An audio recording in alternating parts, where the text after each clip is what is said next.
Section 1. 2. Empty pedestals. There is a place on Terra, deep inside the walls of the Imperial Palace, that few living beings have ever seen. It is called the Investuary.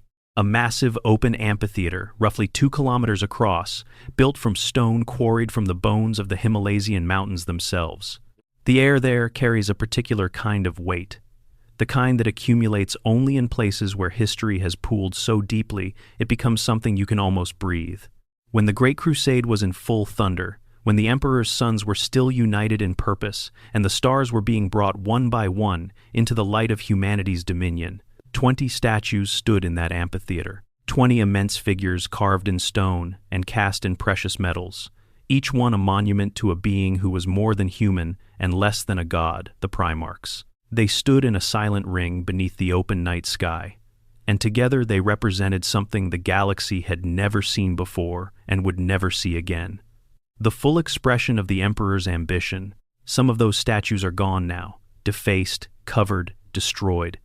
9 of them belong to men who became monsters, who chose war against their own kind when the War Master raised his banner of rebellion. Their faces were veiled or smashed or draped in black cloth by order of a grief-stricken empire that could not quite bring itself to remove the memory entirely. You understand the anger in that.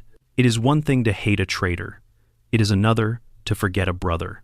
But there are 2 statues in that ring that were removed long before the heresy ever began. 2 plinths that stood empty, not because of rebellion, not because of chaos corruption, not because of any reason that has ever been committed to official record. 2 blank pedestals that stood as silent accusations while all 20 brothers were still alive, still campaigning, still calling themselves sons of the same father. Nobody spoke about them. That was the rule. Even the other Primarchs, men who feared nothing in the galaxy, who had crusaded across 10,000 worlds and stared down horrors older than human civilization, kept their mouths shut about those 2 empty spaces. They talked around them. They referred to the absence with carefully chosen words that said everything and nothing at the same time. They grieved for them, some of them, not with the hot grief of fresh loss, but with the cold, settled grief of something that happened long ago and was never allowed to be processed or discussed or mourned properly. Rogel Dorn, the Primarch of the Imperial Fists, and perhaps the most stoic of all the Emperor's sons, passed through the Investiary once during the darkest days of the Siege of Terra, when Horus's forces were already pushing against the walls of the palace itself. He looked at the statues of his brothers, the ones who had betrayed everything, and he looked at the 2 empty plinths that had stood vacant far longer, and he said something that has echoed through the lore ever since. He called those 2 missing brothers' situations separate tragedies. He wondered whether their fates had been warnings that nobody paid attention to. Separate tragedies, not crimes, not betrayals, tragedies. That word is doing a great deal of work in this universe, because there is a massive difference between how the other Primarchs talked about the 9 who turned traitor during the Horus heresy, and how they talked, in those rare, unguarded moments, about the 2 who were gone before the heresy ever started. The traitors drew anger, contempt, grief, mixed with fury. The missing 2 drew something quieter, something closer to sorrow without destination. This is the story of the 2 Primarchs nobody knows, the commanders of the 2nd and the 11th Space Marine Legions. Men, if you can call them that, who existed, who fought, who led tens of thousands of warrior monks across the stars, and who were then so thoroughly removed from every record in the Imperium of man that even their names became forbidden. Not just forgotten, forbidden. There is a difference. Things get forgotten because nobody cared enough to remember. These 2 were erased because someone cared very much about making sure they were not remembered. The technical term for what happened to them is damnatio memoriae, High Gothic. It translates as condemnation of memory. It is an edict of obliteration, the imperial policy of destroying every trace of an individual or organization from all known records so completely and so deliberately that later generations would not know there was anything to look for. It is reserved for the most profound offenders against the Imperium, the kind of crimes that cannot be allowed to be known, because the knowledge itself is dangerous. Except the traitor Primarchs of the Horus heresy, Horus himself, Mortarion, Magnus, Lorgar, Fulgrim, and the rest. they were not subject to this same treatment. They were declared excommunicate traitoris. Their names were reviled, their legions named heretic, but they were not erased. Their histories survived. Their deeds, however monstrous, were recorded. The Imperium needed its people to know who the enemy was. So if the traitors who literally fought a civil war against the Emperor and nearly destroyed everything humanity had built were not given the damnatio memoriae, what on earth, or off it, did the 2nd and 11th Primarchs do? That question has been sitting in the center of Warhammer 40,000 lore for over 30 years. It is one of the most discussed, most debated, most passionately theorized mysteries in the entire setting. And here's the thing that makes it truly extraordinary. Games Workshop has never answered it. Not officially, not conclusively. The creators of this universe have, for decades, held onto this secret with a grip so tight that even their own writers are not allowed to resolve it. We are going to spend a long time with this mystery today. We are going to go through every scrap of canonical evidence that exists, every hint that has slipped through the filters of the Imperium's censorship apparatus, every quiet admission made by Primarch characters in novels who knew more than they were saying. We are going to talk about the theories, the serious ones, and the fun ones, and the heartbreaking ones. We are going to talk about why this mystery was created in the first place, and what it says about the nature of the 40K universe, that it works better as a question than it ever could as an answer. And somewhere in all of that, we might come to understand something about what kind of empire it is that erases its own heroes so completely that even the heroes who knew them cannot speak their names. Pull up something comfortable. Let the lights go low. This one is going to take a while. Before we move on, drop a comment down below and let me know where in the world you are watching from and what time it is. There is something genuinely brilliant about knowing that someone is watching this at 3 in the morning on the other side of the planet or during their lunch break, somewhere warm. You are all part of the same quiet corner of a very loud hobby. And if you have not subscribed yet, go ahead and do that now. It costs you nothing, and it means you will be here for everything that comes next. Section 2. The Emperor's 20 sons. Who were the Primarchs? To understand why the disappearance of 2 Primarchs matters so deeply, you have to understand what Primarchs were, what they actually were, not just the shorthand version. Because if you only have a surface-level understanding of them as very tall space marines with god-tier combat ability, you are missing most of what makes their loss, any Primarch's loss, so cosmically significant. The Emperor of Mankind had been alive, if you believe the more mythological interpretations of his origins, for something close to 40,000 years before the age of the Imperium even began. He had walked through all of human history as a quiet, recurring presence, never quite revealing himself, never quite stepping into the light. He had guided, influenced, occasionally intervened in the destiny of his species, always working toward something. And what he was working toward, with the patience of a mind that had outlived empires and watched civilizations rise from primitive fire to starfaring dominance and fall again to ruin, was reunification. The age of strife had torn humanity apart. Warp storms had cut off the scattered human colonies from each other for thousands of years. Planets had reverted to barbarism. Technological knowledge had been lost. Alien species had moved into the vacuum, claiming worlds that had once been human. The species that had been reaching for the stars was now struggling to survive on individual isolated rocks, each one a small pocket of humanity, surrounded by a hostile and indifferent universe. The Emperor's plan was to put it all back together, to build an Imperium of man that would encompass every human world, drive back or destroy the alien threats, and create something stable enough to last, not just for a generation or a century, but perhaps forever, or at least long enough for humanity to become truly, irreversibly dominant in the galaxy. To do this, he needed armies, not ordinary armies.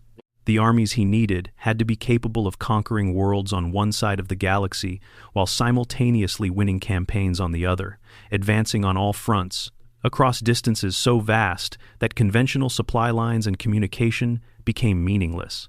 He needed commanders who could operate independently, who had the intelligence to adapt to any situation, the strength to inspire absolute loyalty, and the resilience to continue fighting even when direct support from Terra was months or years away.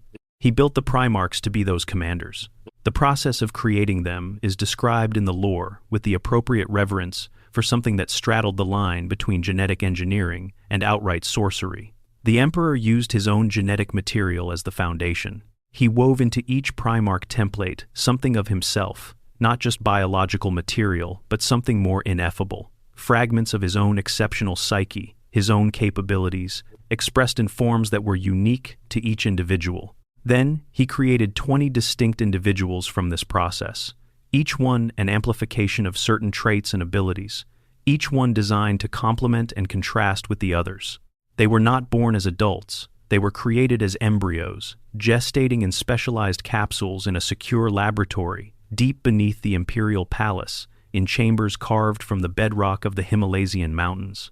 They were supposed to mature there under careful supervision, to be raised and educated in preparation for their roles as the Emperor's generals and sons. That was the plan. Then the Chaos Gods intervened. The precise mechanism is described differently in different sources, but the result is consistent. A massive, localized warp rift tore open within the gene vaults of the Imperial Palace around the year 792 of the 30th millennium.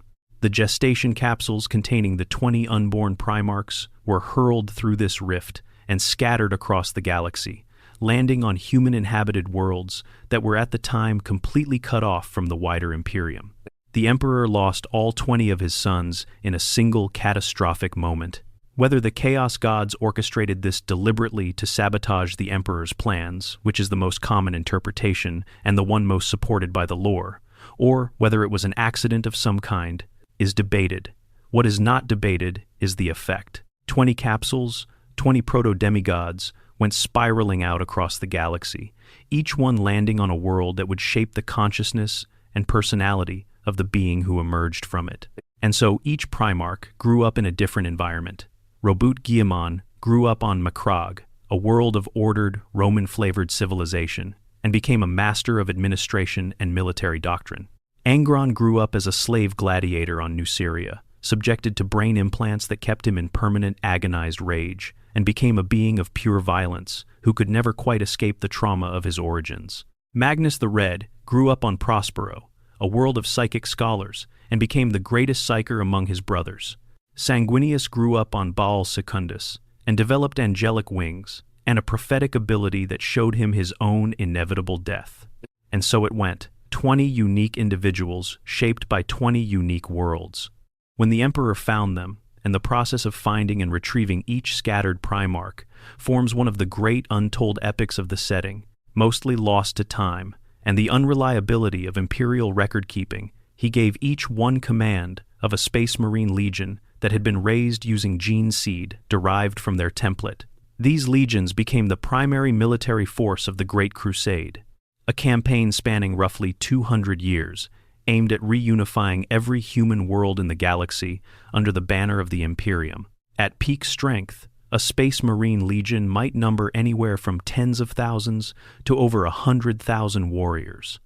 These were not ordinary soldiers. The process of creating a Space Marine involved taking a male human adolescent, implanting 22 specialized genetic modifications that transformed their body over years, and producing something that was genuinely superhuman in almost every measurable quality.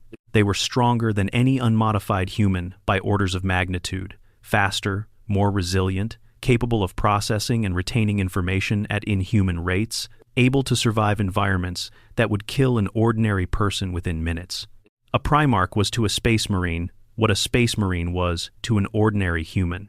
Not just a capable version of the type, but something categorically different. A Primarch could fight armies alone and win. Several of them demonstrated psychic abilities of staggering magnitude.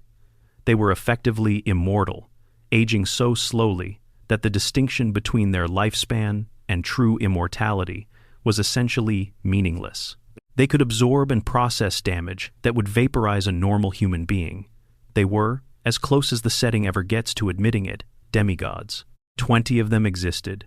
20 combinations of the Emperor's genetic legacy and the formative experiences of 20 alien worlds. 20 individuals who should never have existed by any ordinary calculation of what is biologically possible. And each one led a legion of warriors who were, themselves, already the finest soldiers humanity had ever produced.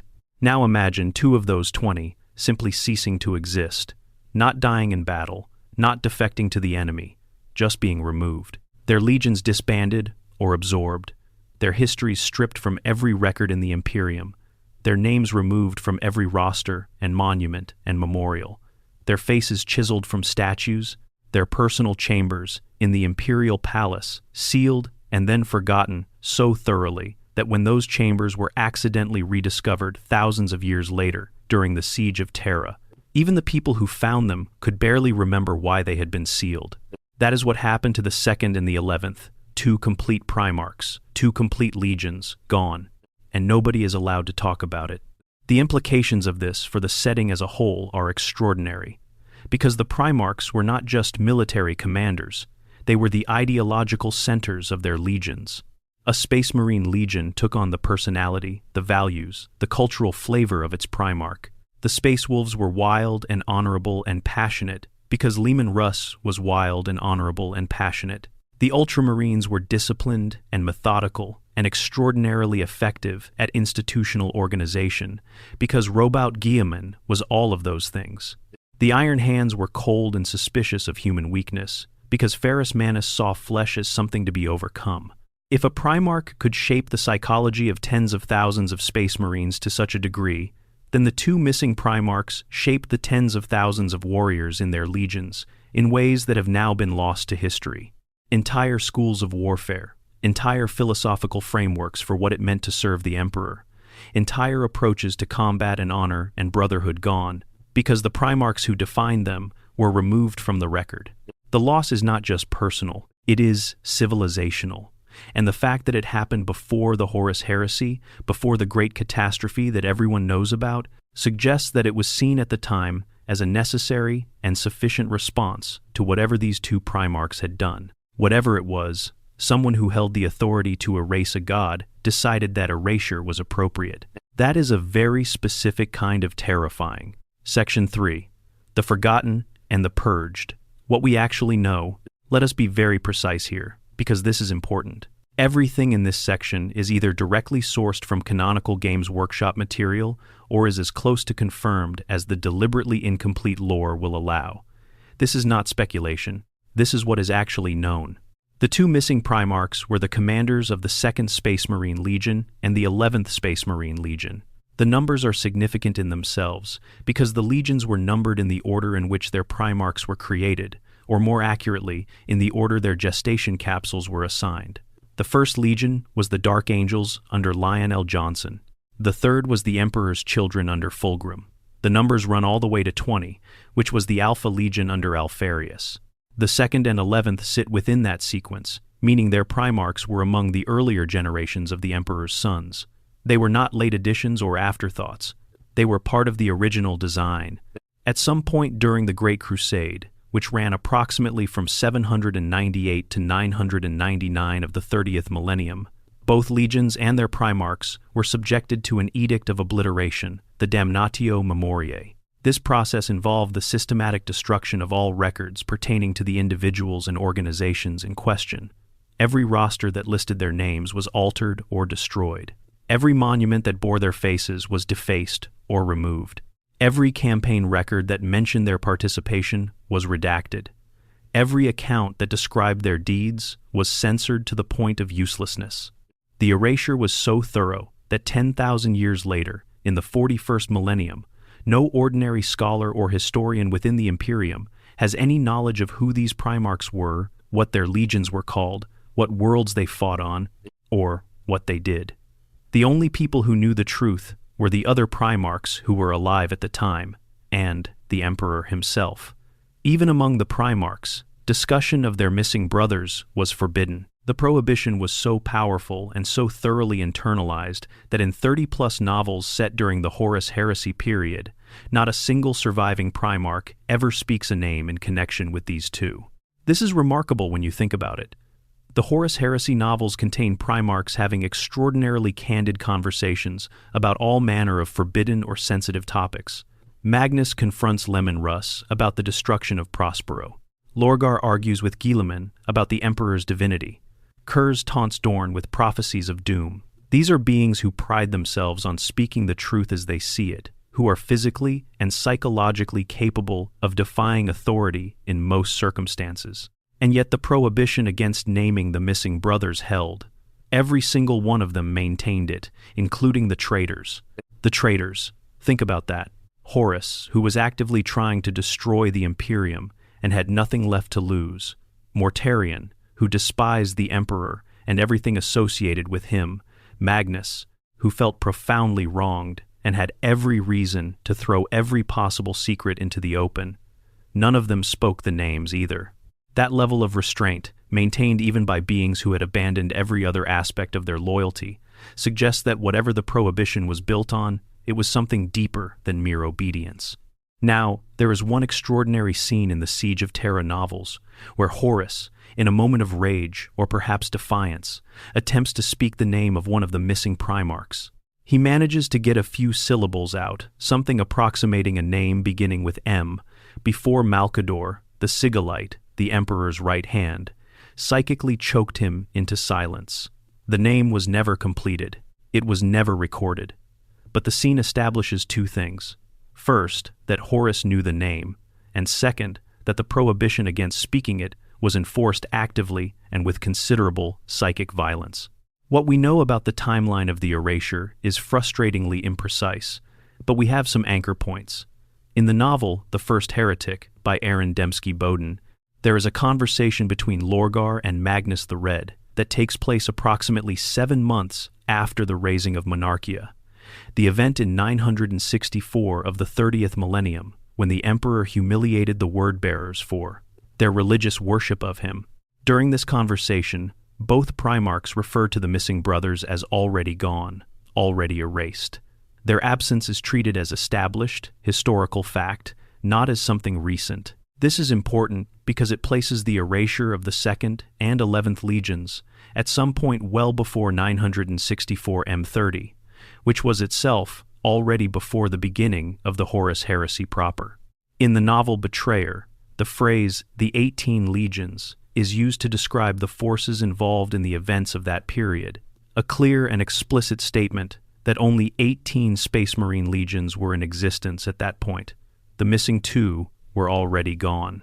We also know, from a detail that appeared in the chronological timeline published in the Horus Heresy Book 2, Massacre, that the Space Wolves Legion participated in 2 events in the years 965 and 969 of the 30th millennium, and that all records of those events are listed as entirely redacted. Every detail, location, enemy, objective, outcome has been removed from the official timeline. Only the fact that the Space Wolves were involved is preserved. Given that the Space Wolves had a well-documented historical role as the Emperor's executioners, the force dispatched to bring wayward Primarchs and their legions to heel, the implication is obvious enough that the Lexicanum and the fandom wiki both note it, while also being careful to note that Aaron Dembski-Bowden himself has stated that this is not meant to be a definitive answer. There is a crucial caveat here that matters enormously. When fan discussion pointed to the Space Wolves as the executioners of the Lost Legions based on these redacted entries, Aaron Dembski-Bowden pushed back. His position, stated publicly, was that the Space Wolves did not destroy the Lost Legions, because that would constitute an answer, and there is not supposed to be an answer. This is a creative decision being maintained deliberately at the highest levels of the people who write this setting. Whatever those redacted Space Wolves entries represent, they are not meant to resolve the mystery. We know from a rare document, a passage that appeared accidentally in copies of the Astra Militarum's Imperial Infantryman's uplifting primer, distributed in the 41st millennium, that the 2nd, 11th Legions fought in the campaigns known as the Rangdan Xenocides during the 860s of the 30th millennium. This detail, which reads as a slip of the censor rather than an intentional disclosure, gives us the single most concrete piece of information about what the Lost Legions actually did during the Great Crusade. We will come back to the Rangdan Xenocides extensively. We know that each of the 20 Primarchs had a personal chamber within the Imperial Palace, and that during the preparation for the Siege of Terra, workers accidentally uncovered 2 chambers that nobody had entered in a very long time. One bore the mark of the 2nd Primarch on a brass portico. One bore the mark of the 11th on a steel portico. When Rogal Dorn was informed of their existence, he ordered the place sealed and called it a tomb that should be forgotten. We know from multiple novels that the other surviving Primarchs, when they passed the empty plinths in the investiary, or were otherwise reminded of their missing brothers, experienced something recognizable as grief. Not the cold grief of loss that was deserved but denied, but genuine, complex grief. This emotional response is documented in characters as different as Vulcan, who was one of the most compassionate of the Primarchs, and Dorn, who was one of the least demonstrative. And we know, finally, that whatever the 2nd and 11th Primarchs did, it was considered categorically different from the crimes of the traitor Primarchs in a specific and telling way. The traitor Primarchs chose chaos. They chose an enemy. They were guilty of pride and corruption and violence, and ultimately of the decision to destroy everything they had helped build. But the way surviving Primarchs describe the missing brothers is not with the language they use for traitors. It is with the language of tragedy. The word Dorn uses is tragedy. Vulcan says he bears grief for 2. Gilliman says they failed, which is different from saying they rebelled. This consistent tone across multiple authors and multiple novels, spanning almost 30 years of the game's history, forms a kind of negative space that tells you something without quite being willing to tell you everything. The missing Primarchs failed at something. They did not betray. They did not choose the wrong side. They failed. And that failure was severe enough, or perhaps unusual enough, or perhaps simply unprecedented enough, that the Emperor, or those acting in his name, decided that the appropriate response was not correction or punishment, but absolute, total obliteration from history. What kind of failure demands that response? That is the question. It is, in many ways, the only question. Section 4. Echoes in the dark. Every known reference. The sheer volume of work that has gone into cataloging the references to the missing Primarchs across 40-plus novels and decades of ancillary material is a testament to how badly the community wants answers. There are dedicated threads on every 40K forum and subreddit in existence that have been continuously updated since the early 2000s, tracking every fragment, every hint, every careful non-answer offered by characters who knew and could not or would not say. Let us go through the most significant of these references in some detail, because the cumulative picture they paint is genuinely fascinating. The earliest comes from Dan Abnett's short story, The Lightning Tower, which is about Rogal Dorn in the final days before the siege of Terra begins. Dorn walks through the investiary of the Imperial Palace, past the great statues of his brothers, and he observes those 2 empty plinths. The exact quote, rendered in paraphrase because we cannot reproduce it verbatim, has him describing the plinths as having been vacant for a long time and reflecting on the 2 absent brothers' situations as separate tragedies. He asks himself, in a moment of quiet anguish, whether those tragedies had been warnings that no one heeded. That word warnings is extraordinary. What kind of tragedy functions as a warning? A tragedy that happens to someone else for reasons that could theoretically apply to others. Something went wrong with 2 of the Primarchs in a way that was perhaps not unique to them, that perhaps could have gone wrong with others. Dorn is standing in the middle of the largest civil war humanity has ever experienced, surrounded by the evidence that 9 of his brothers have turned against the Emperor, and he is thinking back to 2 earlier tragedies and wondering whether they pointed at something nobody wanted to see coming. The implication is that the erasure of the 2nd and 11th was not entirely unrelated to the corruption that eventually claimed the traitors. Not that they were corrupted in the same way, but that whatever damaged them was part of the same broader pattern of things that could go wrong with the Emperor's sons. In Graham McNeil's novel, 1,000 Suns, which covers the events leading up to the Space Wolves' assault on Magnus's homeworld of Prospero, Magnus the Red and Mortarion meet at the Triumph of Ulanor, a massive celebration of one of the Great Crusade's most significant victories, attended by many of the Primarchs. Magnus observes that having 9 Primarchs present at the same event is remarkable, suggesting that the full group rarely gathered. Mortarion cuts him off, reminding him that they are forbidden to speak of those absent. The correction is swift and firm, and it comes from Mortarion, who was not particularly known for his deference to any authority. Even he maintained this particular rule without hesitation. In Nick Kime's Vulcan Lives, during a conversation between Vulcan and his equerry, Vulcan admits to troubled thoughts about a brother whose darkness he has perceived. His equerry asks whether the matter should be raised with other Primarchs. Vulcan's response is deeply revealing. He says he bears enough grief already for two, and that he has no wish to add to it. He frames the possibility of another Primarch being erased from history as something to be avoided at almost any cost, not primarily because of the loss of military capacity, but because of the personal weight of it, the grief, the shame. He calls it shame to bear grief for two. That last detail is particularly interesting. It is shame enough to bear grief for two. The grief itself is described as shameful, not shameful to feel, but shameful in its necessity. The existence of something that deserves grieving and cannot be named is experienced as a mark of failure, a wound in the fabric of what the Primarchs were supposed to be.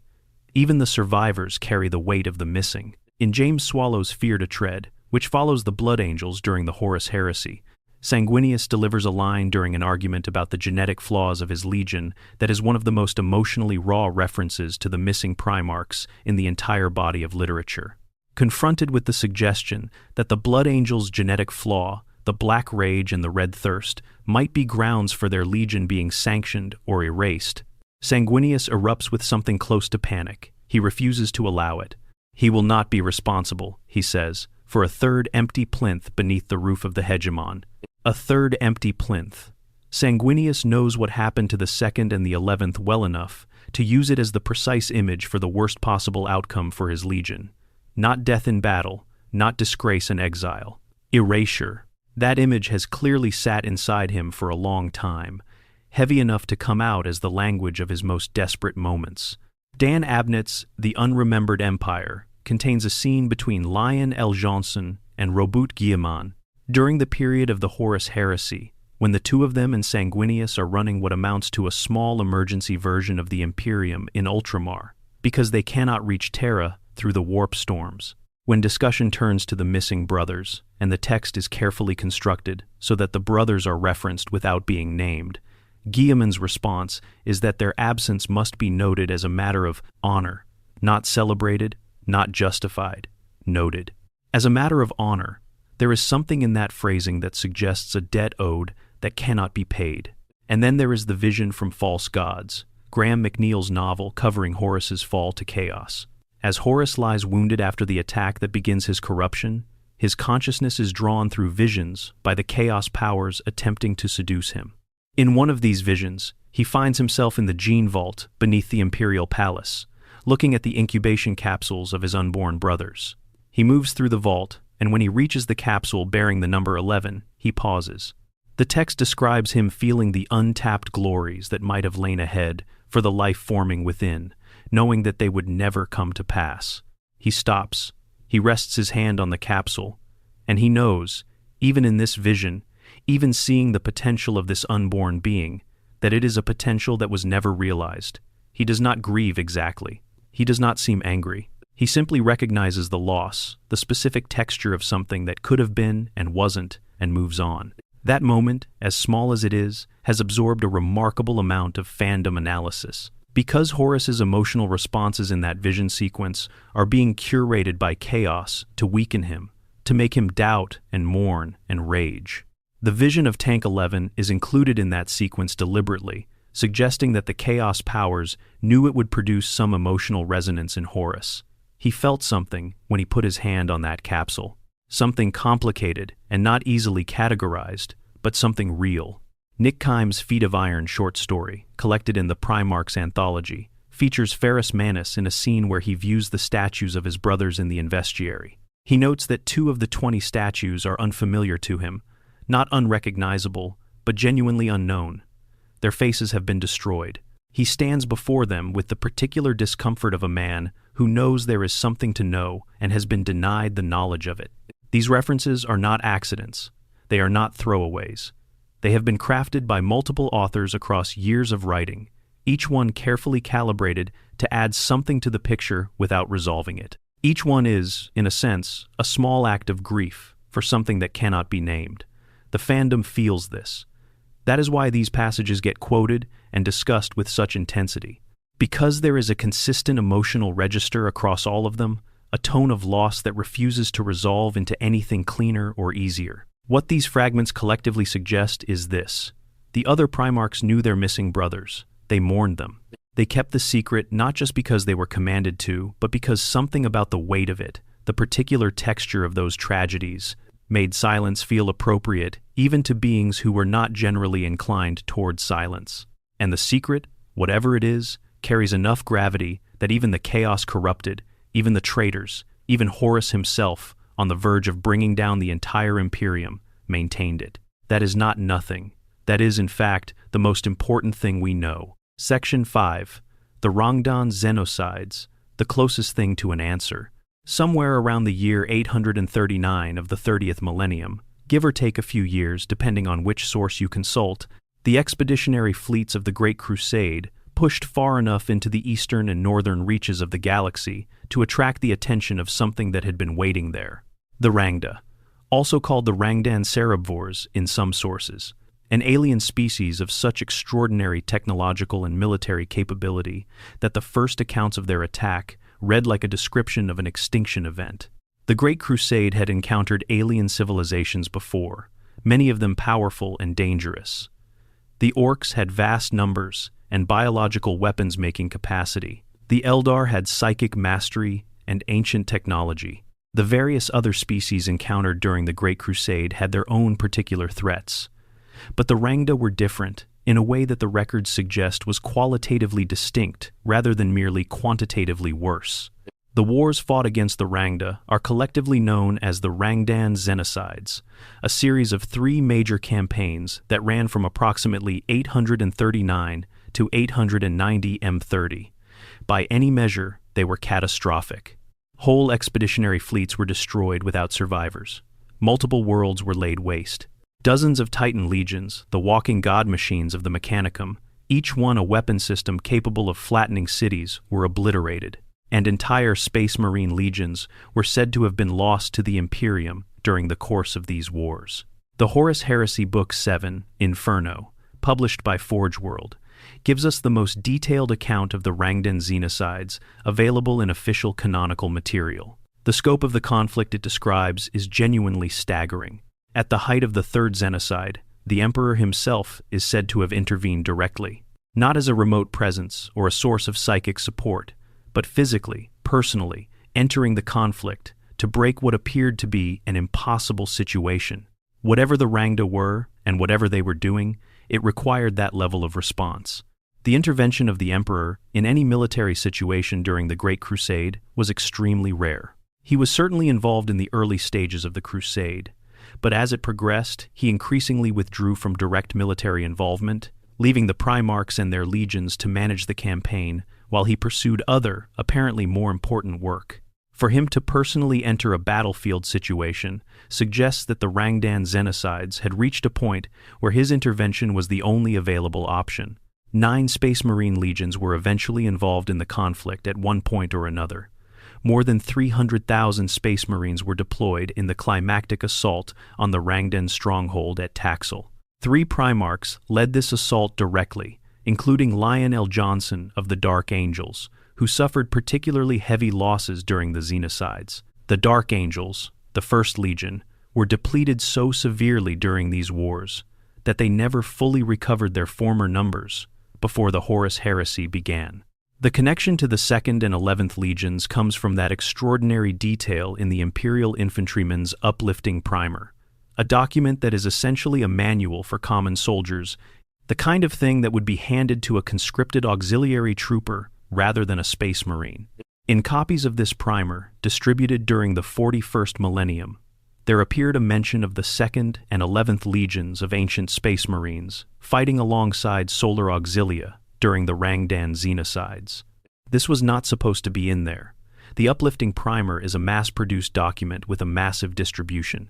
The inclusion of any reference to the lost legions in such a document was presumably an error, a fragment of redacted information that slipped through whatever censorship process handles this kind of material. The implication is that somebody, somewhere in the vast apparatus of the Imperium's historical record-keeping, had a copy of an original document that mentioned the Lost Legion's involvement, and when that document was being used as source material for the uplifting primer, the relevant passage was not properly identified and removed before printing began. Or, of course, it was deliberate. The 41st Millennium Imperium is not a monolithic entity with a single unified intelligence managing its information. It is a vast, creaking bureaucracy of competing agencies and ancient institutions, many of which have their own archives and their own agendas. The possibility that some faction within the Imperium deliberately allowed this information to circulate, perhaps as a test, perhaps as a limited disclosure, for reasons of their own, is not something to be dismissed. Either way, the result is the same. We now know, with at least some degree of canonical backing, that the 2nd and 11th Legions fought in the Rangdan Xenocides. They were there, in the northern and eastern galactic reaches, fighting an alien species of exceptional lethality, and at some point after those campaigns, they ceased to exist as independent entities. The Rangdan Xenocides provide the most obvious answer to the question of what happened if you are looking for a purely military explanation. Maybe the 2nd and 11th Legions were simply destroyed during the fighting. Maybe they took casualties so severe that they could not continue to function as independent forces. Maybe the Primarchs themselves fell in battle against the Rangda. But this does not really work as a complete explanation, for a simple reason. If 2 entire legions had been annihilated heroically in battle against a terrible alien foe, that would not be grounds for an edict of obliteration. That would be grounds for immense honor. The Great Crusade had plenty of instances of forces taking catastrophic losses. The Dark Angels themselves were shattered during the Xenocides, and they were not erased. Heroic sacrifice, even total sacrifice, was something the Imperium celebrated. The Damnatio Memoriae is not the response to heroic sacrifice. It is the response to something that the Imperium needed to be sure was not remembered or investigated or dwelt upon. If the 2nd and 11th had simply died gloriously in battle, there would be monuments to them, not empty plinths. There would be memorial volumes and chapter sagas and the kind of reverential hero worship that the Imperium applies to its fallen champions. Something else happened. Something that the Rangdan Xenocides might have precipitated or enabled or caused, but something that went beyond military loss into a territory that required this extraordinary degree of concealment. Various possibilities have been proposed by lore, scholars, and fans, and we will get to the theories in detail shortly. But it is worth noting here that the Rangdan Xenocides themselves contain several details that point towards something more complex than a simple military defeat. The Rangda's technology and capabilities are described in terms that suggest they operated across the boundary between normal space and the warp in ways that most alien species do not.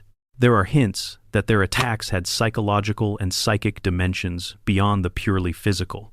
The campaign against them required the Emperor's direct personal intervention, and whatever that intervention actually involved, the records of it were also heavily redacted. There are veiled references in the Forge World material to a connection between one of the Lost Legions and what is called a Proto-Legion, related to the Emperor's later Genecraft project that produced the Legio Custodes. There are hints about something called the Labric Polaris incident, and about an aborted experiment that has long been the subject of dark rumor. None of these are explained further. They are fragments of shadow, pieces of a picture whose edges you can almost make out, but whose center remains in darkness.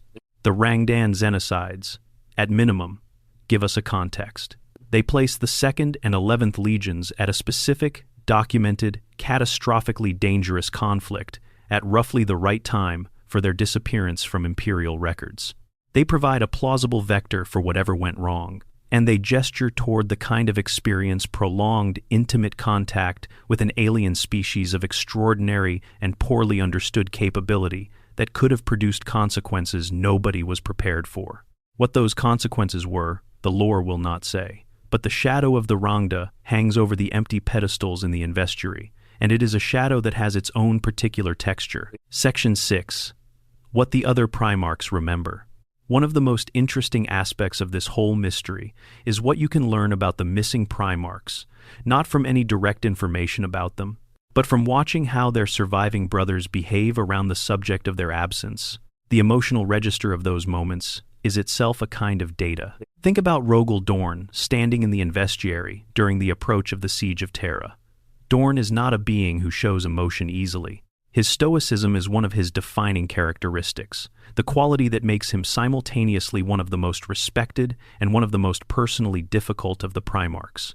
He is the kind of man who tears apart a ship with his bare hands when grief becomes too much to carry, and then immediately acts as though it never happened. He does not display feeling without very good reason. And yet when he looks at those empty plinths, he does not just note them and move on. He reflects on them in a way that is clearly personal. He calls the absences tragedies. He wonders whether they were warnings. He connects them, even in passing thought, to the greater catastrophe unfolding around him. These are not the reflections of someone who is merely aware of a historical absence. These are the reflections of someone who knew something, cared about it, and is still carrying the weight of it. There is a broader pattern here. The surviving Primarchs, when they reference the missing two, tend to do so in moments of high personal stress or ethical crisis. Vulcan mentions them when he is wrestling with what to do about Conrad Kurz's growing darkness. Sanguinius mentions them when he is fighting to preserve his own legion from being subjected to the same fate. Dorn reflects on them at the height of the worst crisis the Imperium has ever faced. These are not casual references. They surface in moments when the speaker is engaged in exactly the kind of agonizing moral calculation that presumably went into the decision to erase the missing brothers in the first place. This pattern suggests something.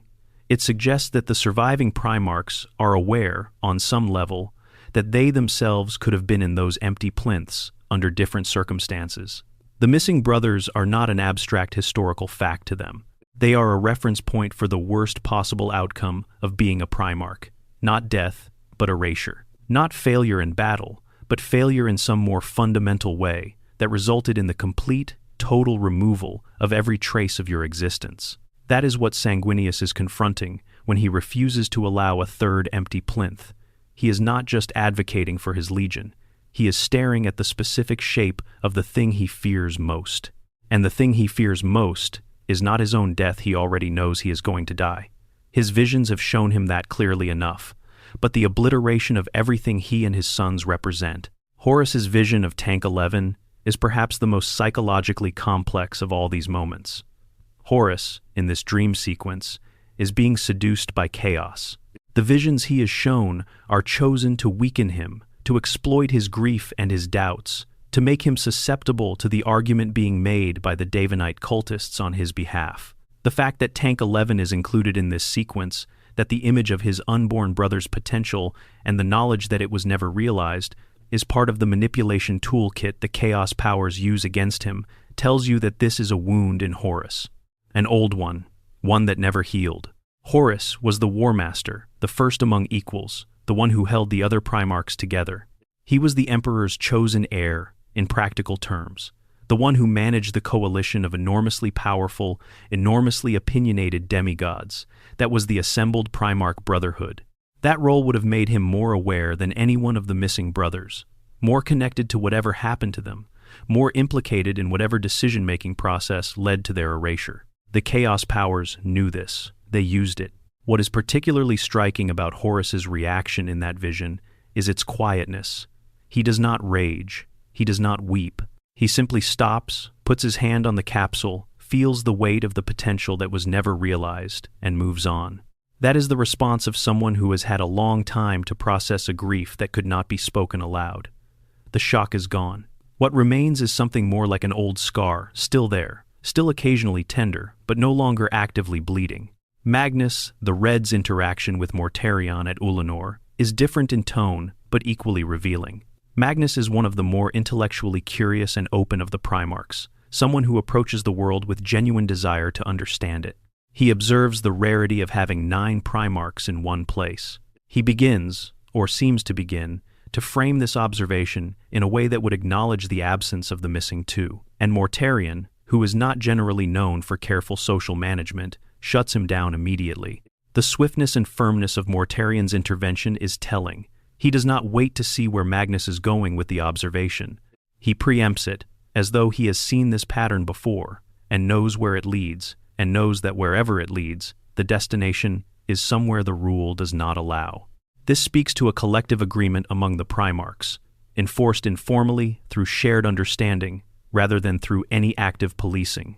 They have all internalized the same prohibition, and they all enforce it among themselves without being asked to. That kind of internalized collective restraint, maintained among 20 or later 18 individuals who are each individually exceptional and not naturally inclined to take orders, suggests that the prohibition was not experienced as an imposition. It was experienced as something necessary, something that each of them agreed with on whatever level they understood the circumstances as appropriate. This does not mean they agreed with what happened to the missing brothers. Vulcan's grief, Sanguinius's horror, Dorn's troubled reflection, these are not the responses of beings who thought the erasure was just or comfortable. They are the responses of beings who thought it was necessary, and who found that combination necessary and unjust and permanent genuinely harrowing. There is one more detail that is worth sitting with, from the lore surrounding Primarch 11 specifically. In the Lexicanum's compilation of available references to the 11th Primarch, there is a note drawn from Siege of Terra material about the chambers of the missing Primarchs being discovered. When Rogel Dorn is confronted with the existence of the 11th Primarch's personal chamber, his immediate response is not curiosity or grief or careful deliberation. It is to order the place sealed and call it a tomb. Just a tomb. That should be forgotten. The word tomb is interesting. A tomb is for the dead, and the 11th Primarch is presumably dead, or at least no longer present in any form that the living need to concern themselves with. But the choice of that specific word suggests something else. It suggests that whatever is in that chamber, or whatever the chamber represents, Dorn considers it appropriate to treat as the remains of someone who is definitively gone, not potentially recoverable, not subject to any possible future change of circumstances, gone in the way that the dead are gone. This is the closest any surviving Primarch gets, in the available lore, to making a definitive statement about the fate of the missing two. And even this is ambiguous, because tombs are sealed to protect the dead from the living, but they are also sometimes sealed to protect the living from the dead. Section 7. The theories, the great debate. Every mystery generates theories. That is the nature of human interaction with unanswered questions. We fill the silence with pattern, with narrative, with the most likely story that fits the available evidence. The mystery of the lost Primarchs has been generating theories since the early days of the internet, and the quality and creativity of those theories is extraordinary. Let us go through the main ones with appropriate seriousness, because some of them are actually quite well reasoned, and some of them, while less evidence-based, are genuinely compelling from a narrative standpoint. The most immediately obvious theory, and the one that most new fans land on first, is simple chaos corruption.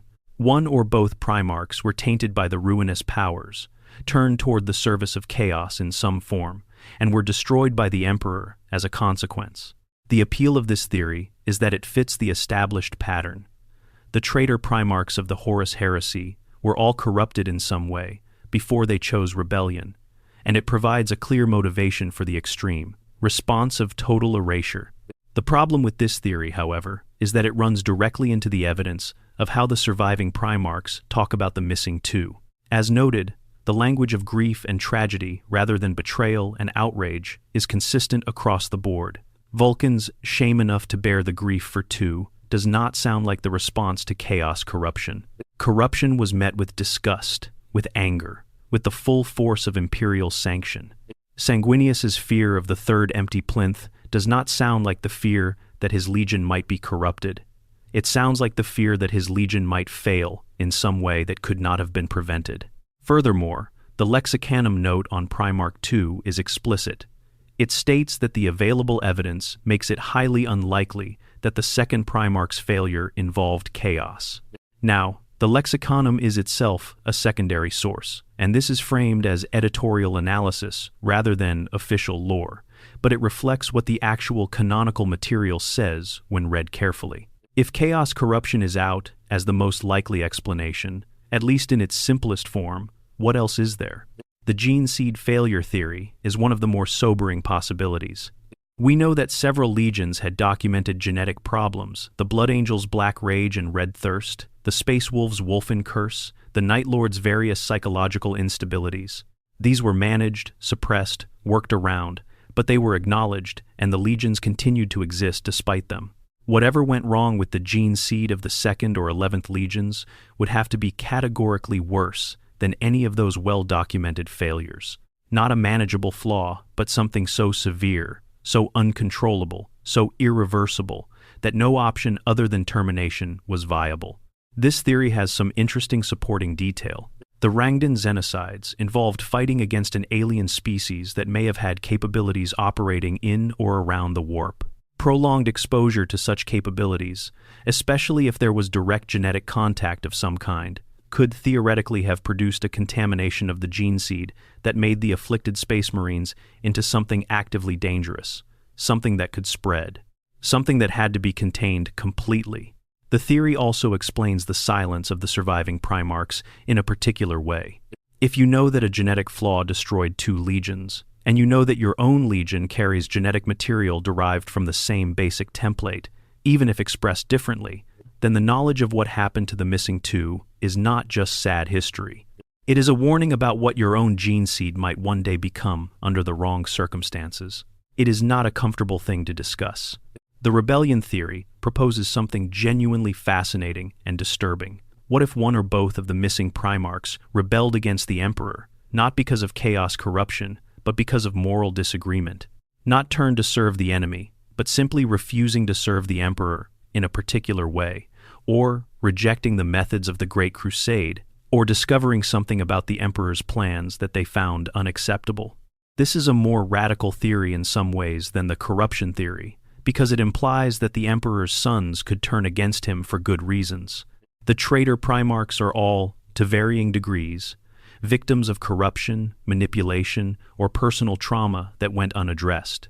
Their betrayal is, in the 40K universe, partially explicable as the result of external forces working on damaged individuals. But if a Primarch simply looked at the Imperium and said no, and that refusal was met with total erasure, then the Emperor becomes something harder to excuse.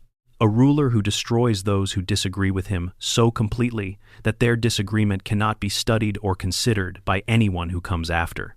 This theory is partially supported by the pattern of how the missing brothers are discussed. Tragedy rather than treason, failure rather than betrayal, something that deserves grief rather than anger.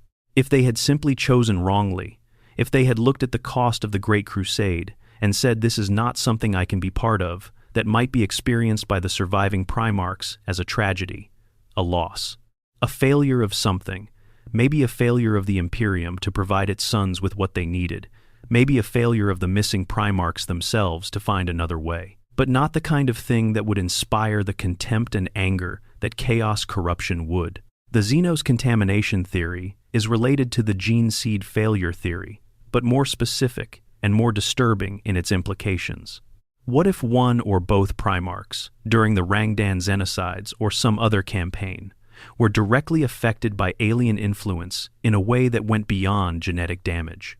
What if their minds were changed, their loyalties redirected, their fundamental understanding of their purpose altered by contact with something the human psyche was not designed to process? The Rangda are described in sufficiently unsettling terms to make this plausible.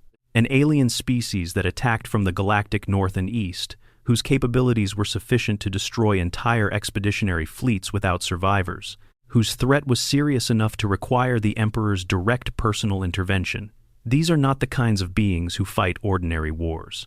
The possibility that exposure to them, or to whatever it was they were doing to human minds during the conflict, could produce changes in a Primarch that were simply incompatible with continued service to the Imperium is not impossible.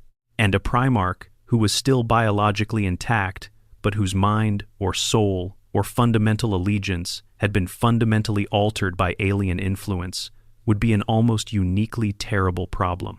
Because you could not redeem them, you could not trust them, but they might still have the full capabilities of a Primarch. The only safe response would be to remove them completely and immediately, and to never acknowledge that such a threat had existed. Then there is the darkest theory of all, the sacrifice theory. What if the missing Primarchs were not erased because they failed, in any meaningful sense, but because they were needed? What if their deaths, or their power, or the sacrifice of their legions, was the price required to accomplish something that the Emperor deemed necessary. Something that required a Primarch-level resource expenditure, perhaps to seal a warp breach, perhaps to fuel some component of whatever the Emperor was building deep beneath the Imperial Palace, perhaps to accomplish some cosmic objective that only he fully understood. This theory reframes everything. If the missing Primarchs were not victims of their own failures, but of a deliberate and cold calculation by the Emperor, a decision that they and their legions were the appropriate resource to spend on a particular problem, then the erasure takes on a different character. It is not concealing a failure, it is concealing a choice that the Emperor made about the lives of 20,000 or more Space Marines and 2 of his own sons, the beings he created to be almost an expression of himself. The reason the surviving Primarchs would respond to this with grief rather than rage is interesting under this reading, because if they knew or suspected that the missing brothers had been deliberately sacrificed, then their grief is not just for the lost brothers. It is for themselves, because they are still in service to a father who was willing to make that calculation once, and might make it again. We also know from lore scattered through the novels and source books that there is something odd about the relationship between the missing legions and the Ultramarines. The Ultramarines, the 13th Legion, were among the later legions to reach their full strength during the Great Crusade. But by the time of the Horus Heresy, the Ultramarines were the largest of all the Space Marine legions, significantly larger than any other.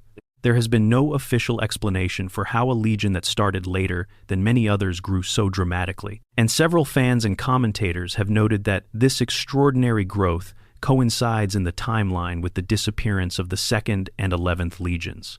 The theory that the surviving Space Marines of the 2 lost legions were quietly absorbed into the Ultramarines, and the Imperial Fists, stripped of their former identities and their former gene seed origins, concealed or replaced, is not proven. But it is consistent with the timeline, and it would explain a lot about the trajectory of those legions' sizes, without requiring any additional unknown events. If this theory is correct, then the successor Space Marine chapters that descend from the Ultramarines today, and there are hundreds of them, spread across every corner of the Imperium, may carry within them the genetic legacy of 2 Primarchs whose names are forbidden. Men who wear the armor of Guilliman's sons, but carry something of the unknown brothers in their very cells. That is a thought that is simultaneously wonderful and unsettling, which is, when you think about it, pretty much the perfect emotional register for Warhammer 40,000. Section 8. The Real World Behind the Mystery. Warhammer 40,000 has been many things to many people since Rick Priestley first put it together in the mid-1980s. It started as a deeply weird, maximalist, kitchen sink science fiction setting, with heavy borrowings from everywhere from Dune to Judge Dredd to pulp science fantasy to the aesthetics of grimy British industrial cities. It was chaotic in the best possible sense, wild with possibility, unconstrained by any single coherent vision of what it was supposed to be. Priestley, who is probably owed more credit than he typically receives for the specific tone and philosophical depth of the early setting, built the Horus Heresy into the background as a piece of deliberate mythology, not a story that was meant to be told, but a story that was meant to have happened. Something in the deep past that explained why everything was the way it was, why the Imperium was so violent, so paranoid, so theocratic, why the Space Marines were fragmented into 1,000 chapters rather than organized into their original legions, why the Emperor sat unmoving and unhearing on his golden throne. The Lost Legions were built into this mythology with a specific intention that Priestley later described explicitly in a fan interview that was shared widely on Reddit. He said, and this is about as close to a direct quote as we can properly get, that he left the legions blank because he wanted to give the story some kind of deep background, unknowable, 10,000-year-old mysteries. The kind of things that beg questions for which there could be no answer. No answer, that was the intention. Not a puzzle with a hidden solution, waiting to be discovered if you looked closely enough. A genuine void, a space carved out of the lore deliberately to remain unfilled. The Lost Legions were meant to be the things you could feel the shape of without ever seeing directly, like looking at the outline of something enormous moving in fog. For years, many fans assumed the Lost Legions were created to give players space to invent their own homebrew legions, a blank canvas in an otherwise filled setting. Priestley has addressed this too, noting that he had already created over 1,000 Space Marine chapters, of which only a handful were given official backstories, leaving 900 for players to invent. The Lost Legions were not needed for that purpose. They were a different kind of creative decision. The real-world inspiration for the Lost Legions is worth spending a moment on because it is genuinely illuminating. In Roman history, there are several famous examples of legions being dissolved or erased from records following disasters or disgrace. The most dramatic is the loss of 3 legions in the Teutoburg Forest in 9 AD, when Germanic tribes under Arminius destroyed Publius Quinctilius Varus's command so completely that the Emperor Augustus reportedly walked the halls of his palace, crying out for Varus to return his legions. The 3 legion numbers 17, 18, and 19 were never reused. They simply ceased to exist in Roman military organization. Warhammer 40,000 has always had a deep and explicit relationship with Roman history and iconography. The Legiones Astartes, the Adeptus, the Aquila, the eagle symbol of the Imperium, the phrase Pax Imperialis, the general structure of imperial military organization, all of it draws heavily and deliberately on Roman parallels. The idea of 2 legion numbers that are simply missing from the roster, holes in the sequence that everyone is tacitly aware of and none of the official records explain, maps directly onto the Roman practice of retiring shameful or destroyed legion designations. The Soviet Union's practice of removing disgraced officials from photographs and historical records is another obvious parallel. You can find photographs from the Stalin era where figures have been literally airbrushed out of group shots, leaving a suspicious gap where a person used to stand. Ancient Egypt had a similar practice with certain pharaohs. Akhenaten's successors attempted to erase his religious reforms from the record, defacing his monuments and removing his name from lists. The impulse to eliminate the uncomfortable from history is one of the most consistent features of organized power across virtually every human civilization. But Priestley's intention with the Lost Legions was not just to reference this historical pattern. He was trying to create something that would serve the setting's internal purposes in a specific way. Warhammer 40,000 is, among other things, a setting about the corruption and limitation of knowledge. The Imperium is a civilization that has survived by becoming more rather than less ignorant over 10,000 years. The institutions designed to preserve knowledge have become institutions that control and restrict it. The truth of almost every major historical event in the setting is different from the official version, and the official version is all that most people within the setting have access to. The Lost Legions are the perfect embodiment of this principle at the level of the setting's most fundamental mythology.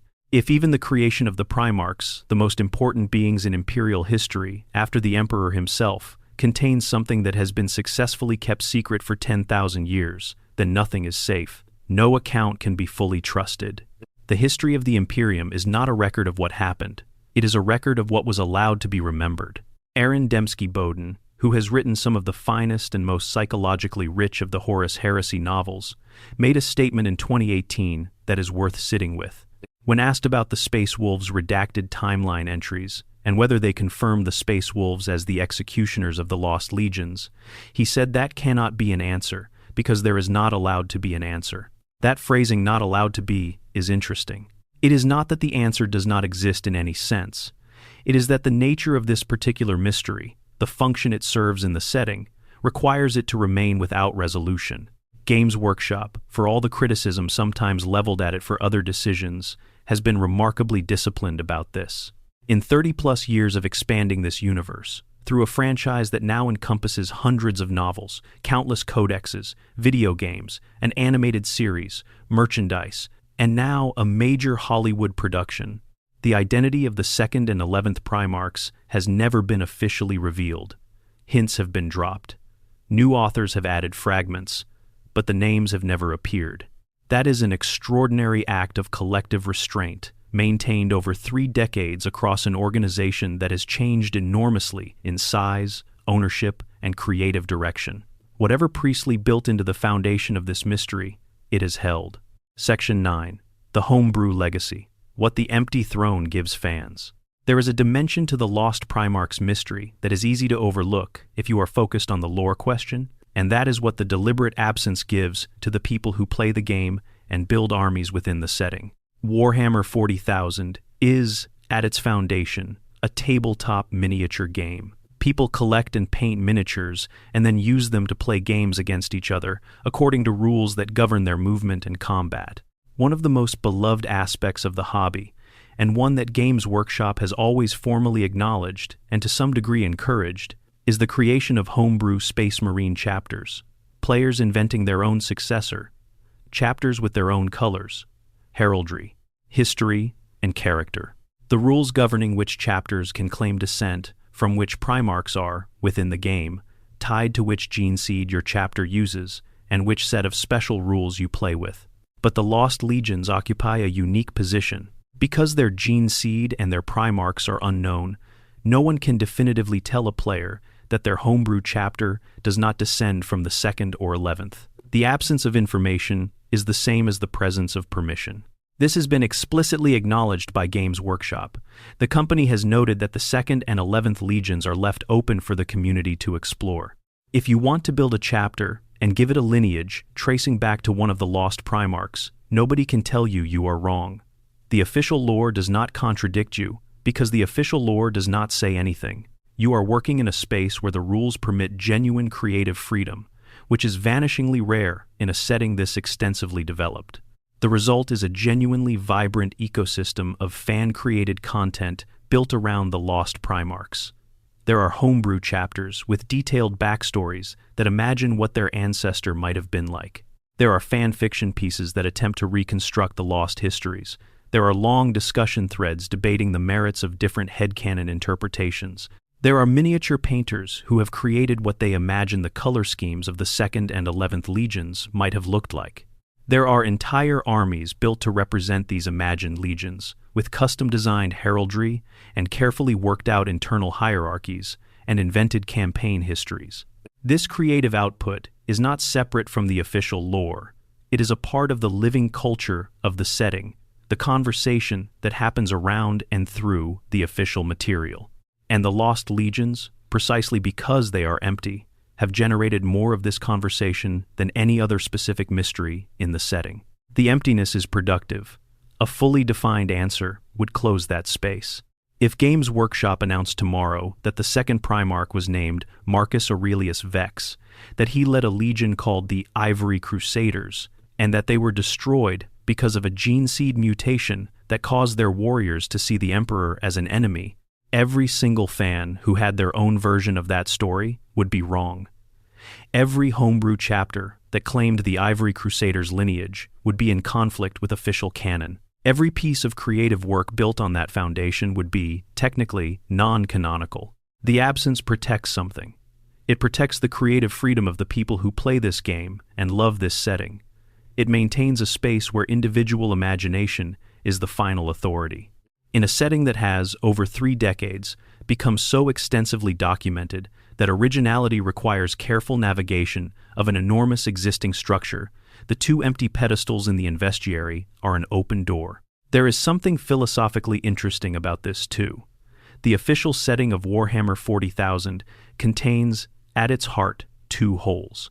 2 places where the narrative says here is something important and then refuses to fill the space. And the community, encountering those holes, has filled them with everything imaginable: tragedy and heroism and cosmic horror and personal drama and humor and grief and wonder. The holes have been more generative than any amount of official content could have been. This is not accidental.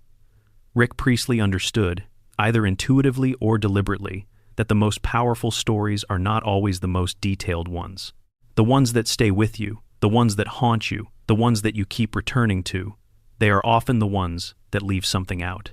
The thing you cannot quite see is frequently more disturbing and more resonant than the thing shown to you clearly. The Lost Legions work on exactly this principle. Every time a Primarch character glances at an empty plinth, every time a novel character skirts around a forbidden name, every time a Space Marine chapter master encounters a fragment of a history that should not exist, the reader fills in the gap with whatever their imagination offers. And whatever the imagination offers is, for that reader, more perfectly calibrated to their personal sense of horror or loss or mystery than any official answer could be. Section 10. Will we ever know? The future of the mystery. This is the question that every video, every forum thread, every discussion about the Lost Legions eventually arrives at. And the answer is complicated. On the simplest level, no. We will almost certainly never receive an official, complete, canon answer to the question of who the 2nd and 11th Primarchs were and what happened to them. The creative decision made at the level of the setting's own architecture, the deliberate choice by Priestley, and maintained by every subsequent creative director, is that this is not a mystery that gets solved. It is a mystery that endures. Aaron Dembski-Bowden's statement that there is not allowed to be an answer captures this with precision. It is not that no one knows the answer. There may be people at Games Workshop who have document files containing names and backstories for both Primarchs, worked up as a creative exercise or as reference material for authors who need to know what they are dancing around. But that material, if it exists, is not for release. The mystery is too important to the function of the setting to be resolved. This is, to be clear, a very unusual creative position. Most long-running franchises with central mysteries eventually answer them. The pressure of audience expectation, the desire to monetize a big reveal, the natural progression of storytelling toward resolution, these forces tend to overcome whatever initial impulse there was to maintain ambiguity. But Warhammer 40,000 has resisted this with the Lost Legions for over 30 years, which suggests that the people running the creative direction of the franchise understand, at a fairly deep level, what the mystery is doing. That said, the landscape of the setting has changed significantly in recent years, in ways that make the future somewhat less certain. The biggest development is the return of active Primarchs to the narrative of the 41st millennium. For most of the game's history, the narrative present of Warhammer 40,000, the 41st millennium setting that most of the game's tabletop play is set in, contained no active Primarchs. They were all dead, or in the Eye of Terror serving chaos, or in long stasis, or simply missing. The Primarchs were figures of legend, not of current events. This changed with the Gathering Storm campaign and the release of Robert Guillemot as a playable character in the 41st millennium. Then, Lionel Johnson returned as a playable character through the Arcs of Omen campaign. With 2 loyalist Primarchs now active and present in the current-day narrative, the possibility space for stories involving Primarchs has expanded considerably. Both of these returning Primarchs have extensive historical knowledge of the Great Crusade period. Guillemot was a commander during the events that may have led to the disappearance of the Lost Legions. The Lion's Own Legion fought in the Rangdan Genocides and bore catastrophic losses. Either of them could, in principle, encounter something or someone or some fragment of information that touches on the forbidden history. Does this mean Games Workshop is building toward a reveal? Not necessarily. The machinery of the 40K narrative is complex and moves slowly. The return of the Primarchs has been used primarily for the military and political storylines of the current era, rather than for deep historical digs into the heresy period. But the tooling is there. The characters who could plausibly be vehicles for this kind of revelation are now present in the active narrative. There is also the ongoing expansion of the Horus Heresy, setting through the Age of Darkness game and its associated novels and sourcebooks. This line of material, which covers the period around and during the Horus Heresy, has been consistently adding new information about the pre-heresy era. Some of this new information has touched on the Lost Legions. The Rangdan Genocides material came primarily from Forge World's Horus Heresy books. As this line of material continues to expand, there is potential for additional fragments to surface. But fragments are what we will get, almost certainly. Not answers. More shadows, more carefully chosen absences, more moments when a character knows something and the text tells you they know without telling you what they know. The Siege of Terra novels, the most recent major arc of the Horus Heresy book series, introduced the detail about the 11th Primarch's personal chamber being discovered in the Imperial Palace, and the detail about Horus attempting to speak a name that Malcador stopped. These are the most specific pieces of information added to the mystery in recent years, and they are still profoundly incomplete. The name was not finished, the chamber was ordered sealed, the story moved on. This is the pattern. Close enough to feel real, far enough away to never resolve. The setting breathes in the space between what is said and what is not said, and the Lost Legions are one of the places where that breathing is most audible. There is a deeper question buried in this one, though. Why does it matter whether we know? Why, specifically, does an answer feel potentially dangerous to this mystery? Part of the answer is structural. The Lost Legions function as a demonstration of the Imperium's willingness and ability to erase truth. If we, the readers, know the truth, then the erasure is unsuccessful. If the truth remains genuinely hidden, then the Imperium's censorship machinery works. The horror of the setting is maintained. The sense that the official history cannot be trusted is reinforced. But there is also something more personal in it. The community that has formed around Warhammer 40,000 over 3 decades is enormous and diverse, and deeply invested in the setting's mythology. The Lost Legions are one of the things that community has in common, one of the shared reference points, the shared conversations, the shared space, where individual imagination meets collective creativity. An answer would not just close a mystery. It would end a conversation that has been running for 30 years. And 30 years of conversation, 30 years of theories and debates, and homebrew chapters, and fan fiction, and forum threads represents something that is genuinely valuable, not as a commodity, but as a cultural artifact, as evidence of what a good creative mystery can generate when given enough space and enough time. The empty pedestals in the investiary are not really about the missing Primarchs. They are about what stories do when you remove the middle. They are about the way a gap can be more significant than anything that could fill it. They are about the specific pleasure of a mystery that knows it is doing something more important than having an answer. There is, tucked inside the lore about the Rangdan Xenocides, a reference to something called the Labyrinth of Night, a term the Emperor used when he intervened directly in the campaigns. What the Labyrinth of Night was, what it referred to, what the Emperor did in, or through, or to it, is not explained. It is just there, a 3-word fragment that implies something vast and possibly terrible. This is how the Lost Primarchs work. They are a labyrinth of night, an immense shape you can only see the edges of, in a darkness that the lore will not illuminate. And perhaps the truest thing that can be said about them is that the darkness itself is the most honest part of the story. Section 11. Closing Reflections. The Weight of What Is Not Said. There is a moment in the novel The Lightning Tower that I keep coming back to. Rogel Dorn, in the falling days before the siege of Terra, standing in an amphitheater that was designed to celebrate 20 beings, and now holds monuments to 18 of them in various states of defacement or destruction. 2 of the spaces were empty long before the heresy. 2 of the spaces became empty as a result of the heresy. One way or another, 10 of the 20 are gone before the great assault even begins. And Dorn stands there in the silence and calls the first 2 separate tragedies and wonders whether they were warnings.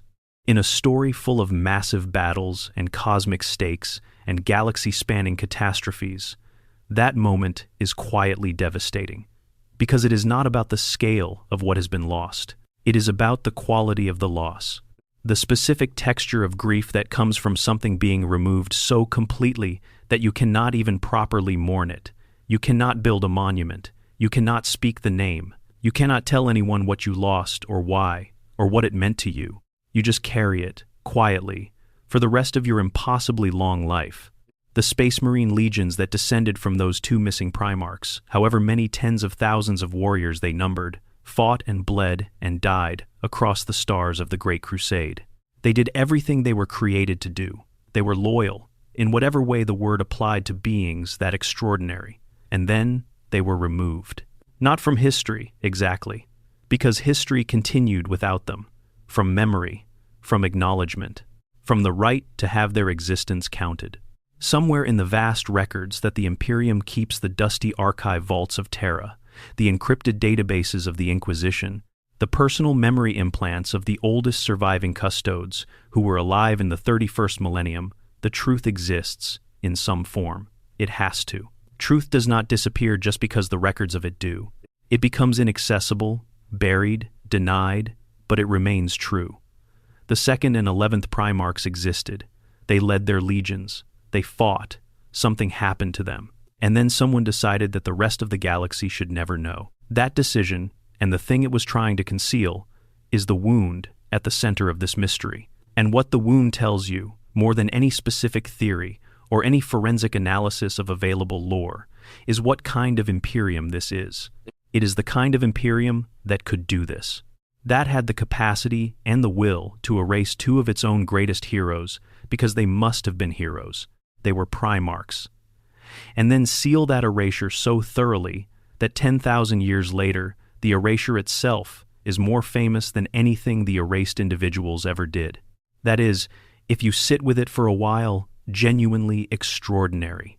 The Imperium is not hiding the truth that its enemies are terrible, or that its wars are cruel, or that the price of its survival is staggering. All of that is visible in the setting's daily reality. What the Imperium is hiding about the 2nd and 11th Primarchs is something it found more dangerous than any of that.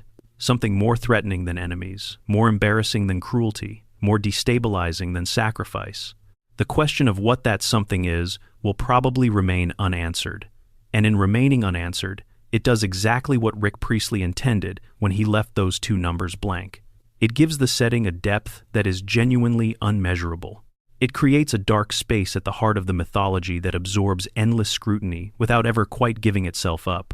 It functions as a continuous reminder that the official version of events is not the full version, and that the things powerful institutions find it most important to hide are often the most significant things that happened. In a setting built on the idea that the only response to an uncaring cosmos is stubborn, costly endurance, there is something fitting about a mystery that endures in exactly the same way. Not because anyone is protecting it particularly, not because the answer is hidden somewhere waiting to be found, but because the question itself has become a permanent part of the landscape, as real and as present as the empty pedestals where the statues used to be. They were there once, the 2nd and 11th. They were given numbers by the Emperor, which means they were given an order, a place in the sequence of his sons, a purpose and a role in his plan. They were given legions and worlds and resources and the trust that went with all of it.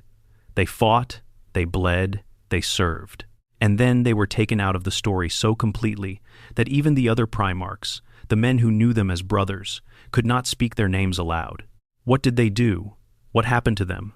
What are the two things that the Imperium found so unacceptable that it chose total erasure over the kind of honesty that the traitor Primarchs, for all their betrayals, were still accorded? We do not know. We are not supposed to know. And perhaps, in the grim darkness of the far future, where there is only war, and the slow grinding of a civilization that survives, by not asking too many questions, not knowing is the most honest state available to us. 2 empty pedestals, 2 forbidden names, 30 years of conversation spinning out from the absence of something that should be there and is not. That, in the end, is what makes this mystery not just the most interesting secret in Warhammer 40,000, but one of the most interesting secrets in science fiction.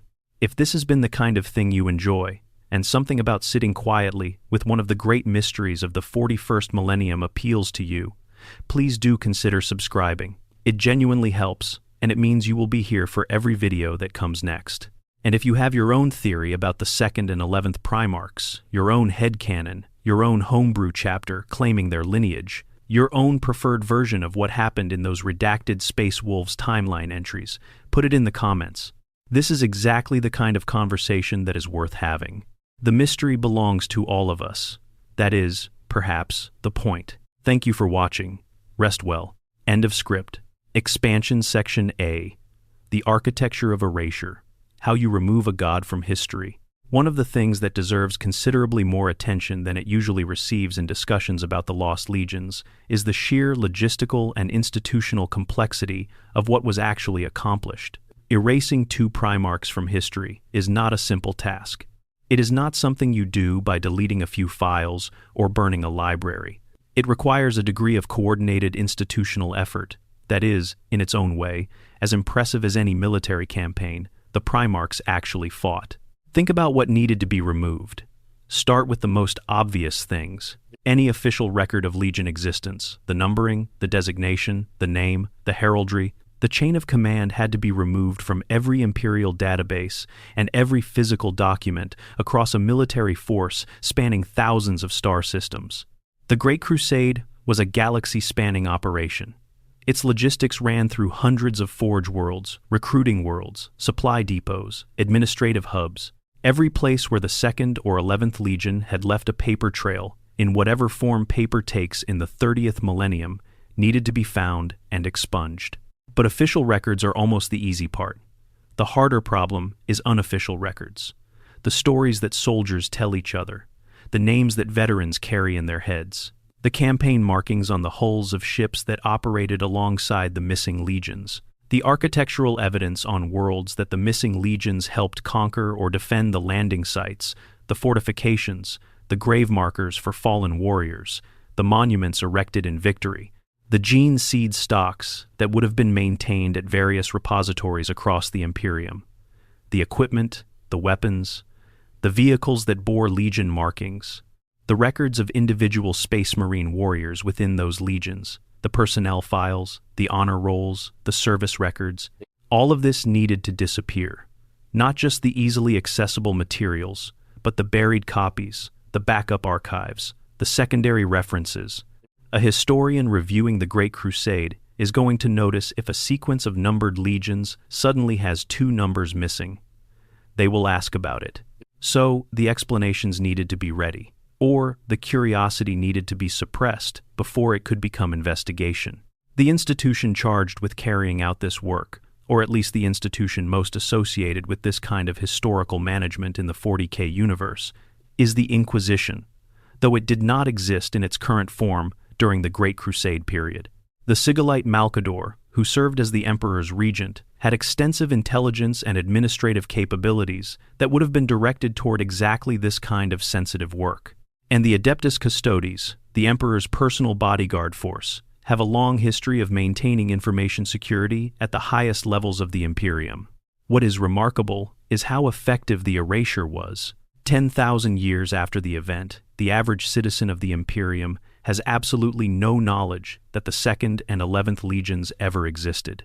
The scholars who maintain the Imperium's historical records have nothing to work with the holes in the record, are apparently seamless enough that casual examination does not reveal them as holes at all.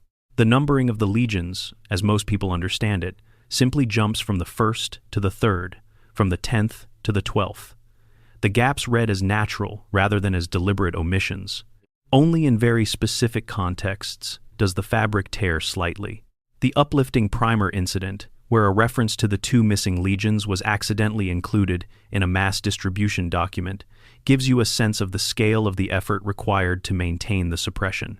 Even in the 41st millennium, 10,000 years later, there is still some bureaucratic process filtering historical references and removing mentions of the 2nd and 11th. The primer incident was a failure of that process, a moment when a source document was not properly vetted before its contents were used in compilation.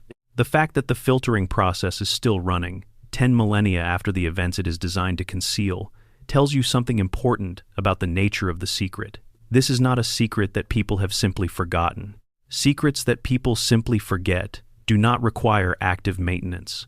This is a secret that is being actively sustained, which means there are institutions and individuals in the Imperium today who know what the secret is and are responsible for keeping it. However fragmentarily, however attenuated by the passage of time, the chain of knowledge continues. Who are those people? Certain elements of the Inquisition would certainly be among them. Specifically, the Ordo Malleus, the Inquisition's branch dedicated to warp-related threats and the most profound secrets of the Imperium, has access to levels of historical documentation that are classified far above anything available to ordinary scholars.